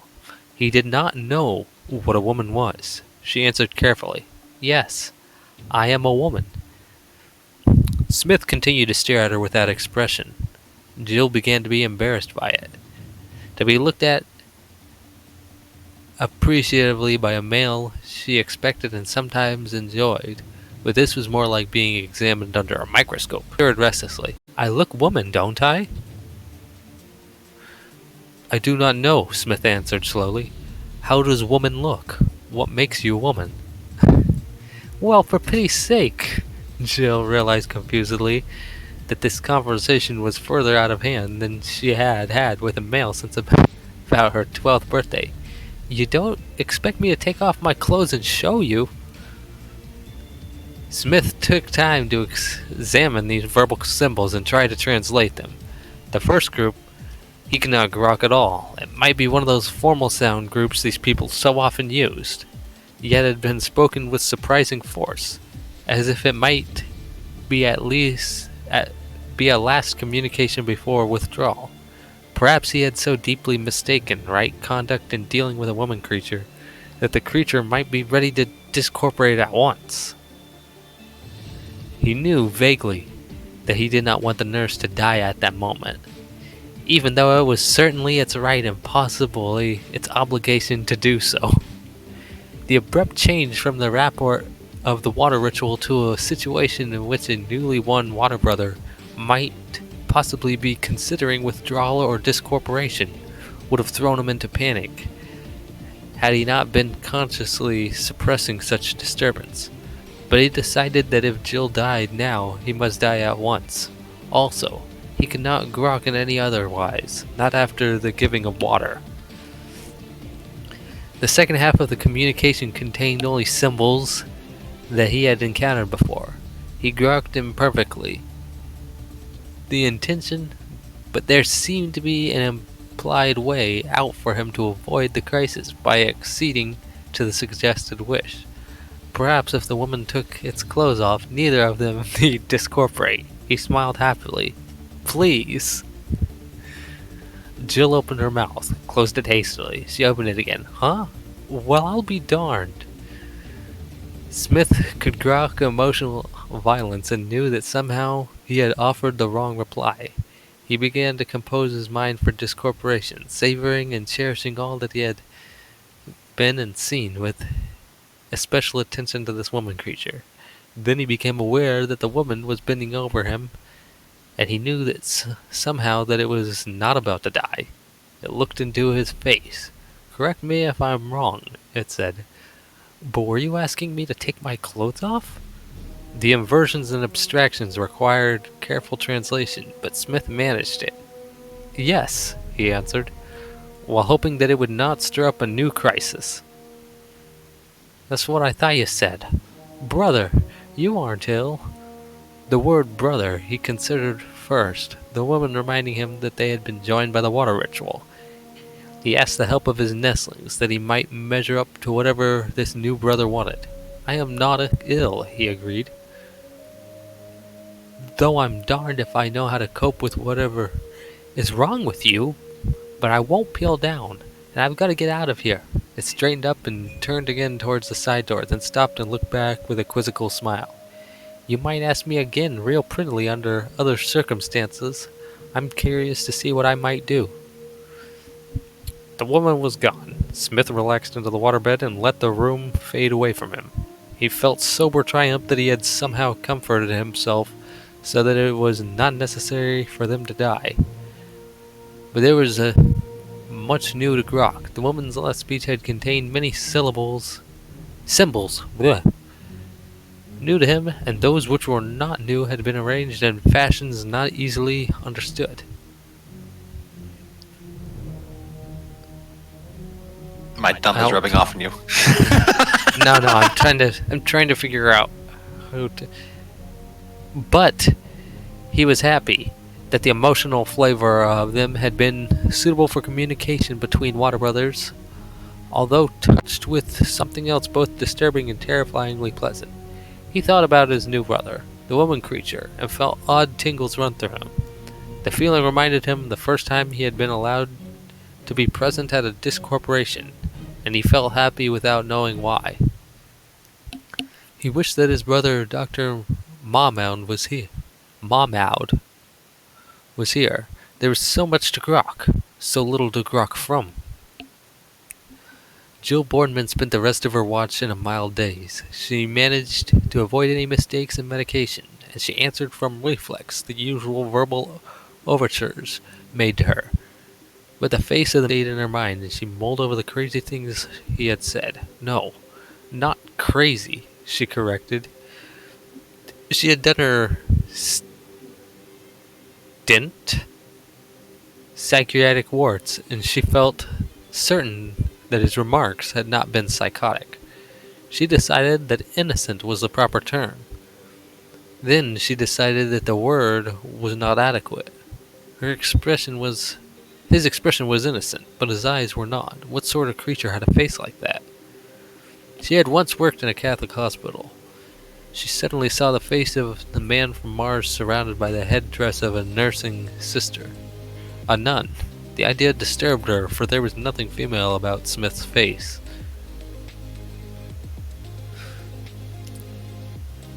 She was changing into street clothes when another nurse stuck her head into the locker room. "Phone, Jill. For you." Jill accepted the sound without vision while she continued to dress. "Is this Florence Nightingale?" a baritone voice asked. "Speaking. That you, Ben? The stalwart upholder of the freedom of the press in person, little one. Are you busy? What do you have in mind?" "I have in mind talking you out, buying you a bloody steak, plying you with liquor, plying, and asking you a question. The answer is still no. Not that question, another one." "Oh, do you know another one? If so, tell me." "Later. I want you softened up by food and liquor first." "Real steak? Not Syntho?" "Guaranteed. When you stick a fork into it, it will turn imploring eyes on you." "You must be on an expensive account, Ben." "That's irrelevant and ignoble?" Ignorable. Oh, hold on. To Let me whomever. let me check this out. Ignoble, not honorable in character or purpose. No, it's the right word. Oh, damn. Where is that? I think that That's book irrelevant. is too big words for us. Nah. I mean, we got the internet anyways. How about it? You've talked me into it. The roof of the medical center. 10 minutes. She put the street suit she had changed into back into her locker and put on a dinner dress kept there for emergencies. It was a demure little number, barely translucent and with bustle and bust pads so subdued that they merely recreated the effect she would have produced had she been wearing nothing. The dress had cost her a month's pay and did not look it, its subtle power being concealed like knockout drops in a drink. Jill looked at herself with satisfaction and took the bounce tube up to the roof. There, she pulled her cape around her against the wind and was looking for Ben Caxton when the roof orderly touched her arm. "There is a car over there paging you, Miss Boardman. That Talbot Saloon." "Thanks, Jack." She saw the taxi spotted for takeoff with its door open. She went to it, climbed in, and was about to hand Ben a backhanded compliment on gallantry when she saw that he was not inside. The taxi was on automatic. Its door closed and took it into the air, swung out of the circle, and sliced across the Potomac. Jill sat back and waited. The taxi stopped on a public landing flat over Alexandria, and Ben Caxton got in. Took off again. Jill looked him over grimly. "My, aren't we getting important? Since when has your time become so valuable that you send a robot to pick up your women?" He reached over, patted her knee, and said gently, "Reasons, little one. Reasons I can't afford to be seen picking you up." "Well?" "And you can't afford to be seen being picked up by me, so simmer down. I apologize. I bow in the dust. I kiss your little foot, but it was necessary." Which one of us has leprosy?" Both of us in different ways, Jill. I'm a newspaper man, and I was beginning to think you were something else.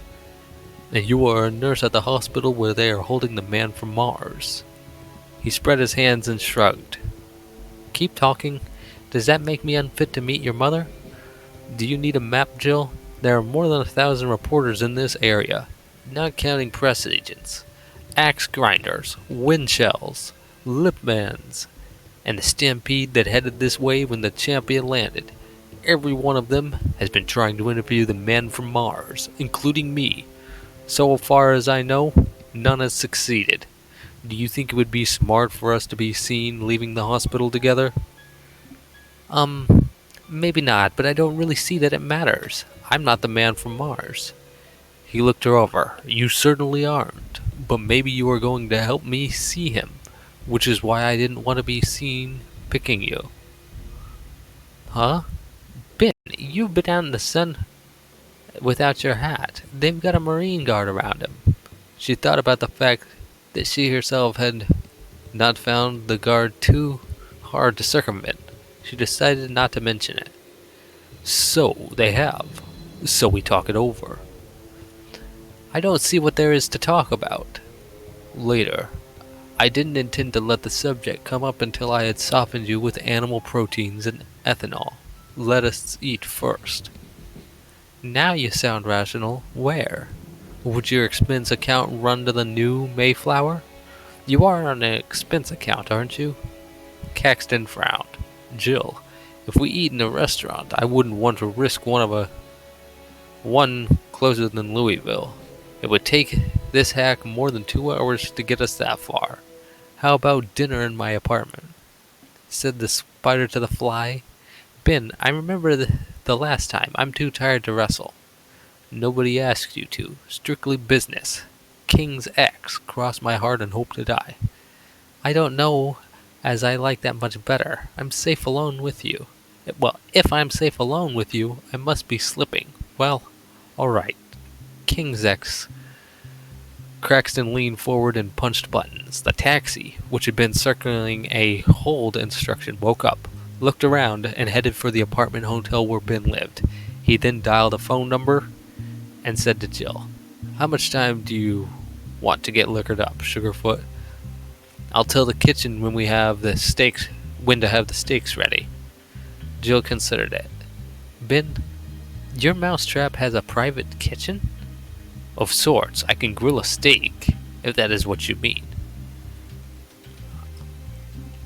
I'll grill the steak. Hand me the phone. She gave orders, stopping to make sure that Ben liked endive. Endive. What is that?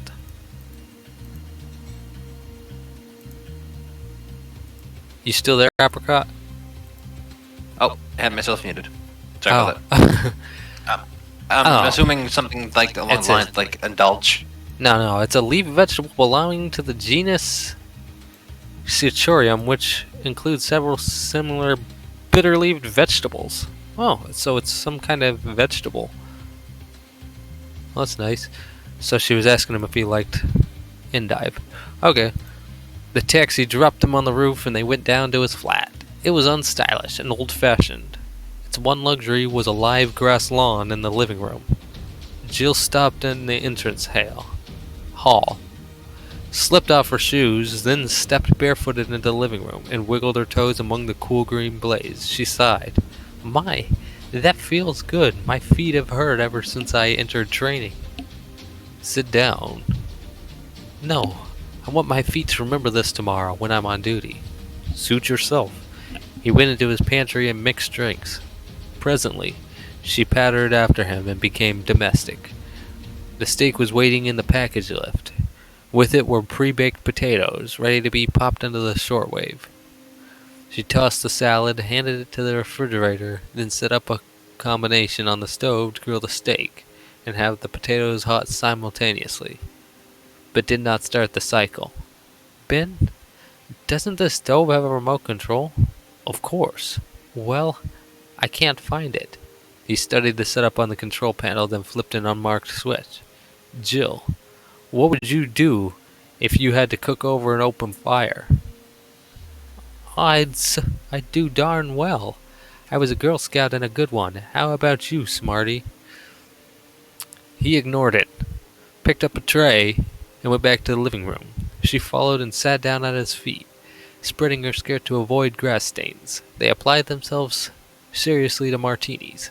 Opposite his chair was a stereovision tank disguised as an aquarium. He switched it on from his chair. Guppies and tetras faded out and gave way to the face of a commentator, the well-known Winchell Augustus Greaves. It can be stated authoritatively, the stereo image was saying, that the man from Mars is being kept constantly under hypnotic drugs to keep him from disclosing these facts. The administration would find it extremely embarrassing if... Caxton flipped it off. Gus, old boy, he said pleasantly, you don't know a darn thing more about it than I do, he frowned, though you might be right about the government keeping him under drugs. No, they aren't, Jill said suddenly. Eh? How's that, little one? The man from Mars isn't being kept under hypnotics. Having more than she had meant to, she added carefully. He's got a nurse and doctor all to himself on continuous watch, but there aren't any orders for sedation. Are you sure? You aren't one of his nurses, or are you? No, they're male nurses. Matter of fact, there's an order to keep women away from him entirely, and a couple of tough Marines make sure of it.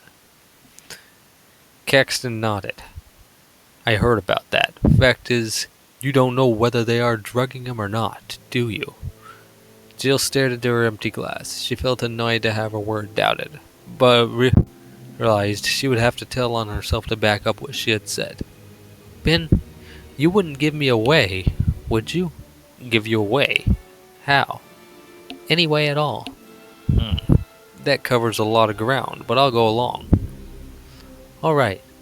Pour me another one first. So, Jill went on. I know they don't have the man from Mars hopped up because I talked with him. Caxton gave a slow whistle. I knew it. When I got up this morning, I said to myself, go see Jill. She's the ace up my sleeve. Honey lamb, have another drink. Have 6. Here, take the pitcher. Not so fast, thanks. Whatever you like. May I rub your poor tired feet, lady? You are about to be interviewed. Your public waits with quivering impatience. Now let's begin at the beginning. How? No, Ben. You promised, remember? You quote me just one little quote and I'll lose my job. Probably. How about from a usually reliable source? I'd be scared. Well, are you going to tell Uncle Ben, or are you just going to let him die of frustration and then eat that steak by yourself? Oh, I'll talk now that I have talked this much, but you can't use it. Ben kept quiet and did not press his luck. Jill described how she had outflanked the guards. He interrupted. Say, could you do that again? Huh? I suppose so, but I won't. It's risky. Well, could you slip me in that way? Of course you could. Look, I'll dress up like an electrician, greasy coveralls, union badge, toolkit. You just slip me the pass key and... No. Huh. Look, baby girl, be reasonable. I'll bet you 4 to 1 that half the hospital staffers around him are ringers, stuck in there by one news service or another. This is the greatest human interest story since Columbo conned Isabella into hawking her jewels. The only thing that worries me is that I may find another phony electrician. The only thing that worries me is me, Jill interrupted. To you, it's just a story. To me, it's my career. They'd take away my cap, my pen, and ride me out of town on a rail. I'd be finished as a nurse. There's that. There sure is that. Lady, you are about to be offered a bribe. How big a bribe? It'll take quite a chunk to keep me in style for the rest of my life in Rio. Well, the story is worth money, of course, but you can't expect me to outbid Associated Press or Reuters. How about 100? What do you think I am? We settled that. We're dickering over a price. 150. Pour me another drink and I'll look up the phone number of Associated Press for me. That's a lamb. It's capital 10 9000. Jill, will you marry me? That's high as I can. That's as high as I can. She looked at it. She looked up at him, startled. What did you say? Will you marry me? Then, when they ride you out of town on a rail, I'll be waiting at the city line to take you away from your sordid existence. You'll co- you'll come back here and cool your toes in my grass, our grass, and forget your ignominy. But you've darn well got to sneak me into that hospital room first. Sounds serious. If I phoned for a fair witness, will you repeat the offer? Caxton sighed. Jill, you're a hard woman. Send for a witness. She stood up. Ben, she said softly, I won't hold you to it. She rumpled his hair and kissed him. But don't ever joke about marriage to a spinster. I wasn't joking. I wonder.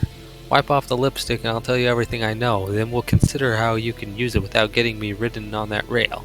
Fair enough? Fair enough. She gave him a detailed account. I'm sure he wasn't drugged. I'm equally sure he was rational, although why I'm sure I don't know. For he talked in the oddest fashion and asked the darndest questions, but I'm sure he isn't psychotic. It would be odder still if he hadn't talked in that odd fashion. Huh? Use your head, Jill. We don't know much about Mars, but we do know that Mars is very unlike Earth, and that Martians, whatever they are, certainly are not human. Supposedly you were suddenly popped into a tribe so far back in the jungle that they had never laid eyes on a white woman. Would you know all the sophisticated small talk that comes from a lifetime in culture? Or would your conversation sound odd? That's a very mild analogy. The truth, in this case, is at least 40 million miles stranger. Jill nodded. I figured that out. That's why I discounted his odd remarks. I'm not dumb. No, you're real bright for a female. Would you like this martini poured in your thinning hair? I apologize. Women are a lot smarter than men. That is proved by our whole cultural setup. Gimme, I'll fill it. She accepted the peace offerings and went on. Ben, that order about not letting him see women, it's silly. He's no sex fiend. No doubt they don't want him to hand too many shocks at once. He wasn't shocked at all. He just interested. It wasn't like having a man look at me at all. If you had humored him on that request for a private viewing, you might have your hands full. He Ugh. Dang it. What? If I had to switch music because it all of a sudden started doing weird talking. Fun. If you had rumored him on that request for a private viewing, you might have had your hands full. He probably has all the instincts and no inhibitions. Huh? I don't think so. I suppose they've told him about male and female. He just wanted to see how women are different. Viva la difference, Caxton answered enthusiastically. Don't be more vulgar than you'll have to be. Me? I wasn't being vulgar, I was being irreverent.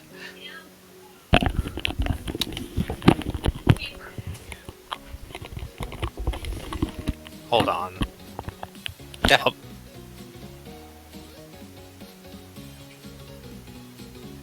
I was giving thanks to all the gods that I was born human, Oh. not Martian. Be serious. I was never more serious. Then.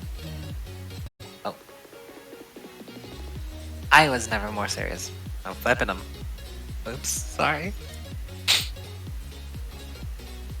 Then be quiet. You wouldn't give me any trouble. You would... God, no, I'm confusing myself. I was never more serious. Gotcha.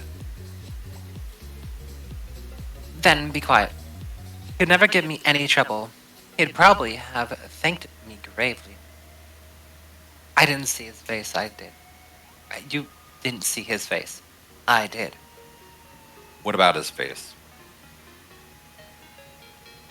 Jill looked puzzled. I don't know how to express it.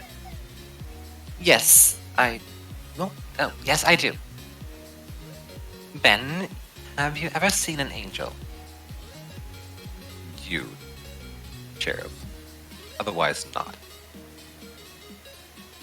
Well, neither have I. But that is what he looked like. He had old, wise eyes and completely pleasant face. A face unearthly in voice. And a face of earthly innocence. Of an earthly. I'm just absolutely wonderful at reading. She shivered. Unearthly? Is surely the right word? Unearthly is surely the right word. Ben answered slowly. Okay, I'm back. Where I'd are like to see.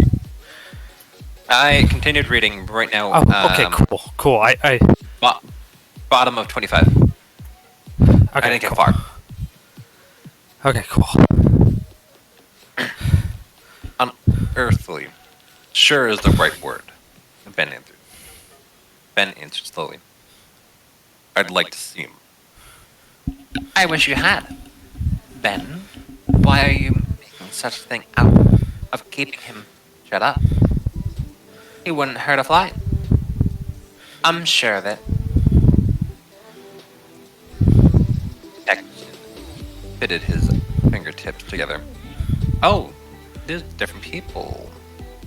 No? No, it's just the two No, of them. it's okay. Yep. Yeah, he's Ben Caxton and she's Jill.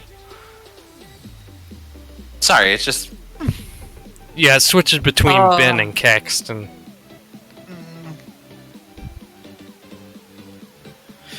well, in the first place, they want to protect him. Grew up on Mars' gravity. Probably weak as a cat. Yes, of course. You could see it. Just looking at him. But muscular weakness isn't dangerous. My Athena?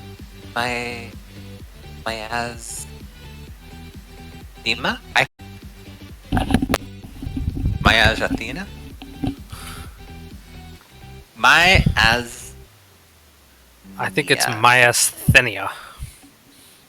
Athena. Got it. Athena. Gotcha. Oh,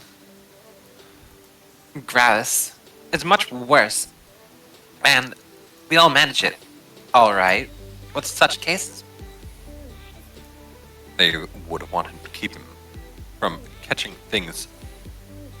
They would want to keep him from catching things too. He's like those experimental animals at Notre Dame. Never been exposed. Sure. Sure, no antibodies. But, for what I hear around the mess hall, Dr. Nelson's surgeon in the Champion, Dr. Nelson, took care of that on the trip back. He repeated mutual transfusions until he had replaced about half his blood tissue. Really? Can I use that, Jill? That's That's news. alright. Just don't quote me. They had gave him shots for everything but housemaids need. Too, but they gave him shots for everything but housemaids need too. But then, even if they want to protect him from infection, that doesn't take armed guards, or that doesn't take armed guards at the door.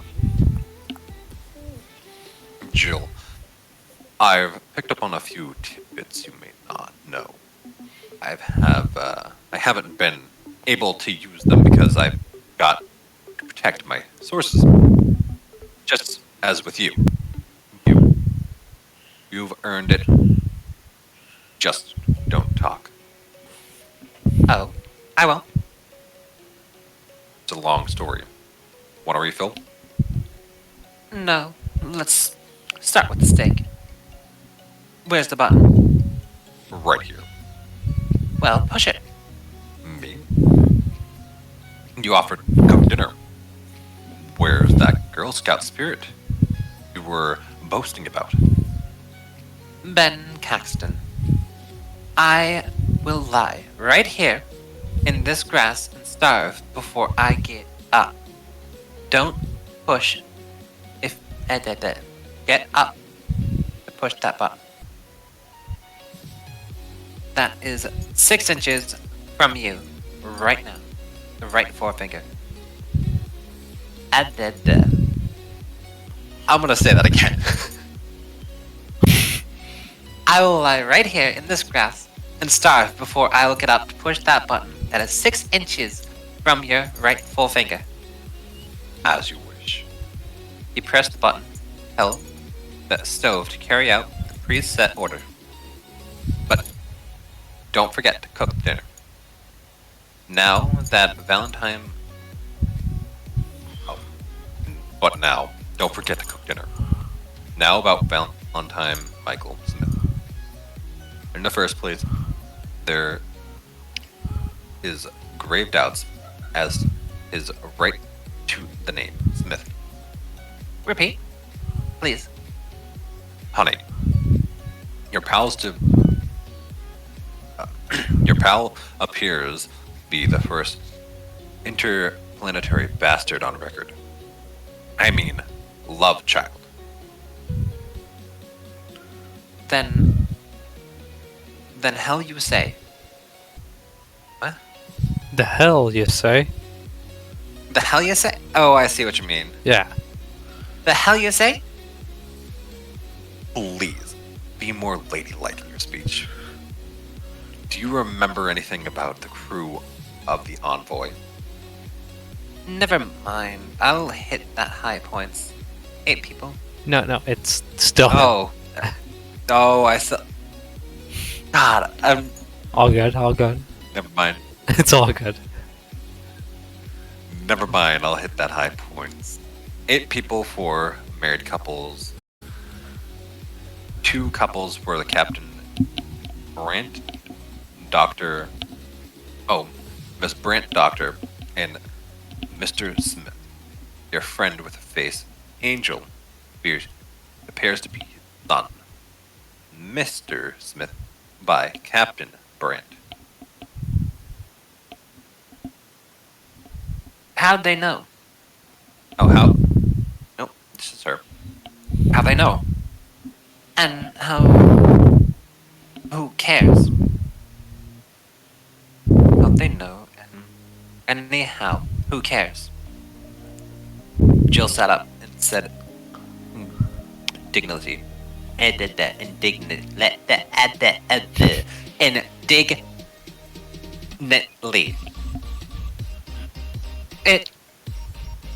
It's pretty. I can't. Which page are you guys on? 27. Top of 27. Alright, cool. Here, we'll let you read. 24, 25, 26. I get it, I suck at reading. I just got back, but I don't know what part on page 27. It's at the very top. Very top. Very top. We just started on 27. Oh. Okay, so how do they pretty. know? Okay, so you're wanting to. We got to catch him up real quick, Apricot. Yes. Okay, so pretty much Jill is a nurse. Ben Caxton is a newspaper. Let's give her a more appropriate. So, Jill. She, let's say she's a frisky woman. She likes using her body to do what she wants. And pretty much, she came along, got the, pretty much swooped in, saw the Martian men, and, got a nice little conversation going, and because he never saw a woman, he just kind of looked at her like, "What the fuck is this? What is this? Wait, maybe if I have her take off her clothes, I can get more information. Could you take off your? Did you just ask me to take off my clothes?" Pretty much conversation went. And Oh, he's just like, "I did." She just kind of like, maybe next time, and just buzzed off. All these newspaper people are trying to get. They are trying to interview the Martian Man because, he's odd, and everybody, all newspaper people like to try to interview odd people. So he's one of these guys, and I guess he has a past romantic relationship with Jill. So he's trying to use that and to get more information. Well, I'm seeing more and more, but I don't think any man that's going to be introduced to this story has not had a romantic relationship with Jill. I mean, you're wrong about that. You're wrong about that, but Oh, You'll that's true. see. That's true. The Martian Man. well, I'm saying there's other people. his life is just starting then. So yeah, pretty much he's bribing her and they're trying to figure out what's going on, like why everybody is keeping him locked up in his room. And I'm trying to figure out how to read.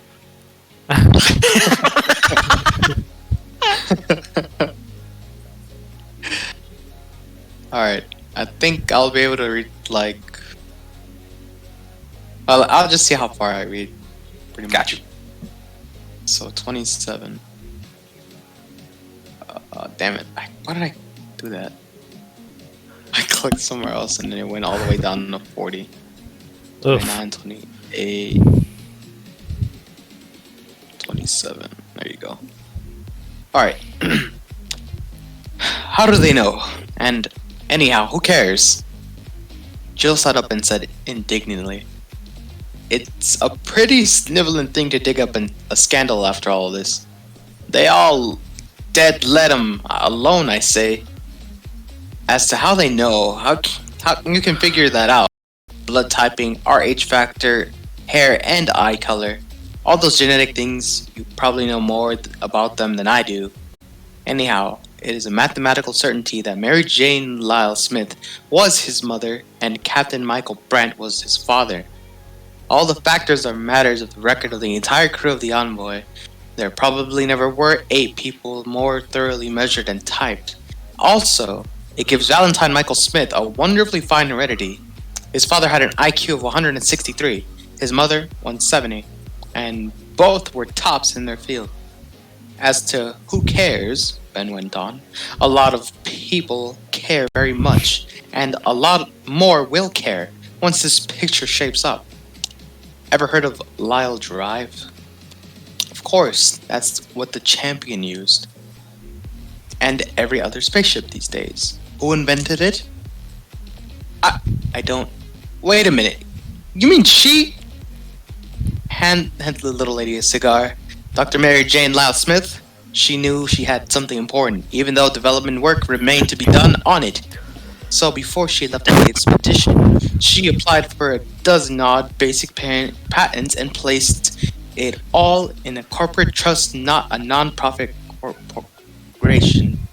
Dang, that was a mouthful. Mind you, then assigned control and then interim income to the Science Foundation. So eventually the government got control of it. But your friend with the face of an angel owns it. No possible doubt. It's worth millions, maybe hundreds of millions. I couldn't guess. They brought in dinner. Caston used ceiling tables to protect his lawn. He lowered one down in front of his chair and asked to Japanese height so that Jill could sit on the grass. Tender? He asked. Ungrateful, she answered with her mouth full. Thanks. Remember, I cooked it. Ben, she said after swallowing, how about Smith being illegitimate? Can he inherit?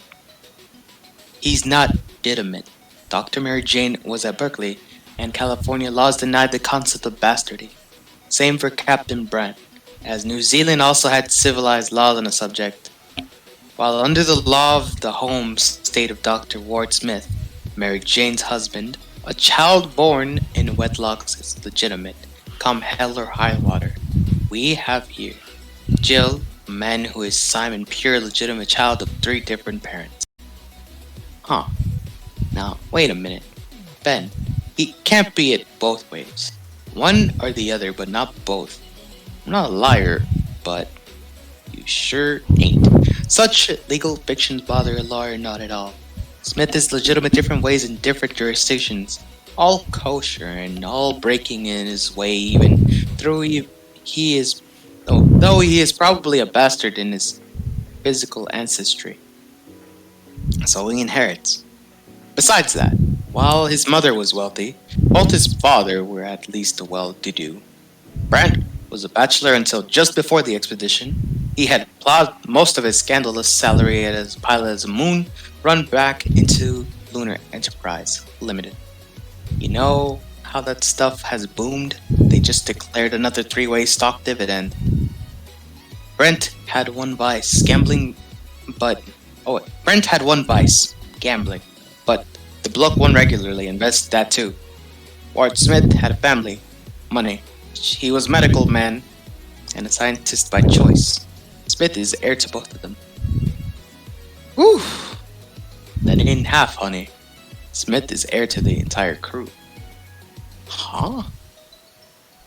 All 8 signed a gentleman's adventures contract, making them all mutually heirs to each other, all of them and their issue. They did it with great care, using as models similar contracts in the 16th and 17th centuries that had stood up against every other break 'em. Now these were all high-powered people. Among them they had quite a lot. Happened to include considerable Lunar Enterprise stock too, besides what Brent held. Smith might turn out to own a controlling interest, or at least a key block in the proxy fight. Jill thought about the childlike creature who had made such a touching ceremony out of just a drink of water and felt sorry for him. But Caxton went on. I wish I could sneak a look at the envoy's log. I know they recovered it, but I doubt if they'll ever release it. Oh, that's another thing too. The water that it's talking about, that ceremony is actually a important part of the story. So, she shared him a glass of water, and he took it as a sign of like wanting to grow closer. So they became pretty much. They both took a drink of water and stopped. He has a lot of see and clam his they knew. Sorry, if we don't break the bureaucrat and the high brass loose from that log, we'll never know. And I am enough of a starry-eyed newsboy to think we should know. Secrecy begets tyranny. Ben, he might be better off if they gypped him out of his inheritance. He's very unworldly. The exact word, I'm sure. Nor does he need all that money. The man from the Mars will never miss a meal. Any of the government and any of 1,000 of odd universities and scientific institutions would be delighted to have him as a permanent privileged guest. He'd better sign it over and forget it. It's not that easy, Jill. You know about the famous case of General Atomics versus Larkin et al.? Not really. You mean the Larkin decision? I had to study it in school, same as everybody, but what it's got to do with Smith? Think back. The Russians sent the first rocket to the moon. It crashed. The United States and Canada combined to send another one. It gets back but leaves nobody on the moon. So when the United States and the Commonwealth are getting set to send a colonizing, one jointly under the nominal sponsorship of the Federation and Russia is mounting the same deal on their own. General Atomics steals a march by sending one of their own from an island leased from Ecuador, and their men are still there, sitting pretty and looking smug when the Federation vessel shows up, followed by the Russian one. You know what? You know what happened? General Atomics, a Swiss corporation, America controlled, claimed the moon. The Federation couldn't just brush them off. That would have been too raw, and anyhow, the Russians wouldn't have held still. So the High Court ruled that a corporate person, mere legal fiction, could not own a planet. Therefore, the real owners were the flesh and blood men who had maintained the occupation, Larkin and Associates. So they recognized that they are a sovereign nation and took them into the Federation, with some melon slicing for those on the inside and fat concessions to General Atomics and its daughter corporation, Lunar Enterprises. This did not entirely suit anybody at the Federation High Court and was not all powerful in those days, but it was compromising. It was a compromise everyone could swallow. It resulted in some tight rules for colonizing planets, all based on the Larkin decision and intended to avoid bloodshed. Worked, too. It's a matter of history that World War III did not result from conflict over space travel and such. So now the Larkin decision is solidly a part of our planetary law and applies to Smith. Jill shook her head. I don't see the connection. Martin is. Martini. Thank Jill. Oh, martinis? Martinis, my bad. I don't see the connection. They're Jeez. drinking and eating meat. They're eating and drinking, Oh. so. Dang, this guy's talking your ear off. Thank Jill. By our laws, Smith is a sovereign nation in himself and sole owner of planet Mars. Damn. Well, then. Alright, so So, are we. So when are we gonna pick a stopping point? You think this is a good stopping point for now? I would say so, because we just lost everyone. Oh, someone did. Go back in. Say yeah, what? I agree for this being a stopping point as well. Alright, so. Chapter 5. I'll write that down on the Discord. Page. Or- what is the page? I think it's of actually 29. part 5 of part 1. Chapter 5 of part 1. Part 5 of part 1. It's fine. Either way. Dang, dude, that's crazy. Or would it be part 1, subsect 5? I don't think it matters. I'm just gonna put Or- chapter 5. So all that just to explain that he's the inheritance of himself, or and the owner of planet Mars. Yeah. I mean, Dang. there's actually a whole story about it. Dang it. I think the story by Robert Heinlein, the man who bought the moon or the man who owned the moon, something like that. Mm-hmm. But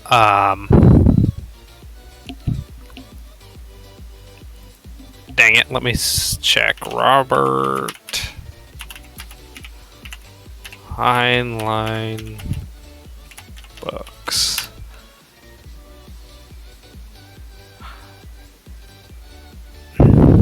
Oh, Robert Heinlein came up with Starship Troopers? Now I want to read his book.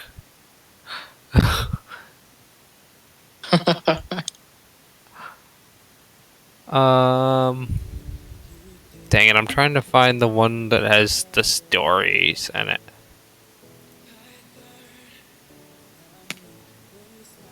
Oh man, I forget the one that has all the stories in it.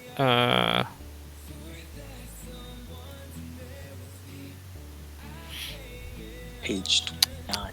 Okay. Dang it. Damn. All of his stuff is supposed to be kind of in the same kind of universe. The Pass Through Tomorrow, which has I've read this one. It's got a bunch of little short stories. They're all supposed to be in contingent to each other, and all of his stories are supposed to kind of be in contingent to each other. Um, Link me ooh. that actually. I want to read more about that actually. Just so I get an understanding what he was trying to explain. Alright, I'll link you the wiki to it, but I'll let you know it's the book. Oh. Okay, Requiem. A sequel to his science fiction novella, The Man Who Sold the Moon. So in that, it tells that whole story about the moon. So that's probably why he goes into so. Heinlein is a dude that goes into a lot of detail in his books. He was in multiple different like took multiple different careers to study them, like accountant, and in World War II he worked as a engineer, like a aerospace development. Based on- Yeah, like he worked on building like rockets and stuff.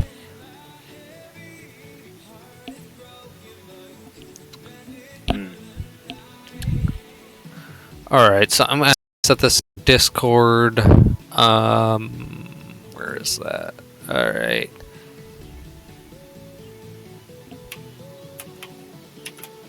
Part 1. Chapter 5. 29. Nice. Book club. There. Okay. And I want to thank everybody for coming and kicking off the first ever Twitch book club. At least first ever that I've seen. If you've seen any other Twitch book clubs, yeah, send me a link, but I haven't seen any. That's why I made one. I thought everybody needed to have some literature in their lives. Don't you agree? I definitely need it because I need to start reading more. Yeah, I think this was an interesting first read too. Yeah. Thank you all for coming, and thank you to the 2 new followers, Butterfly Blonde and S34N88. I also want to thank No Mercy because they subscribed off stream. And Christina Who and Matthew B33, they also followed off stream too. But I think Butterfly was already following, but Twitch was being dumb. She said so, but I never got the notification ever. So I think she tried to follow before, and just it never registered as she followed. So new to you, got you. Yeah, new to me. It didn't register as a follower ever. Then, next time on Dragon Ball Z. Alright, I'm going to raid another channel. Let's see, who's live? Who do I want to raid?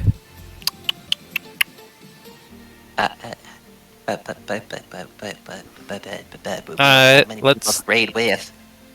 let's raid let's raid Dirty Deviants again. I know I've been raiding them, but I don't have a wide variety of people to raid right now, so let's raid them. Start raid. Oh, again, want to thank everybody for coming and helping kick this off. My next video, I'm gonna do one tomorrow that's gonna be the 50 followers thing. A special episode for 50 followers. Because I wasn't expecting to have 50 by this time, so... And it just like happened right before I streamed that I got the 50th follower. It's like, oh. But I have something planned out for the 50, so join in tomorrow and we'll see. Alright. Awesome. Let's raid now. Well, All right, and also thank you guys for. Informed. I didn't. Yeah. I didn't notice. Okay. Every Yeah, day dude. I'm hosting this. All right. General Tarax, thank you for that raid and the host. Welcome in. How are you doing today? How was your stream? Everybody that came over, General Tarax, Well, we are the gonna go vanish. Deviants. We're a husband and All wife right. stream team. I'm gonna be doing it. Here, I'm gonna be lovely doing wife it is on playing Minecraft, Thursdays. and I'm just hanging out with y'all. Okay. So, Dang, turn this show music. your Please. family. Thursdays General were Terrace, good how for was your me. stream? yes. All right, Thursdays, cool. Thursdays. Cool. Okay. It'll just be around the same I time. love me a good just chatting stream. Gotcha. Me too. Alrighty. It's quickly become my favorite. Then I vanish. Take it easy, man. Whew, there's the Say what? Good too. Damn, those are bright. I need to go to sleep for work tonight. All right. Well, you have a good nap. Or wait, are you working? Okay, how do I get to that damn key? Or no. I'm about to work later. General okay. Tarax says it was the first ever Alright, book take it easy, man. club. Book club? What? So how did it go? How did your book club thingy go? Did you find people? Then says, I saw a bit of that.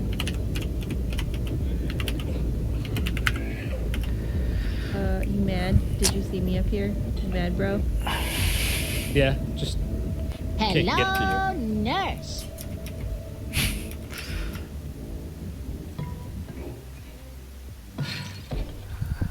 Let's You see. know. General Tarax said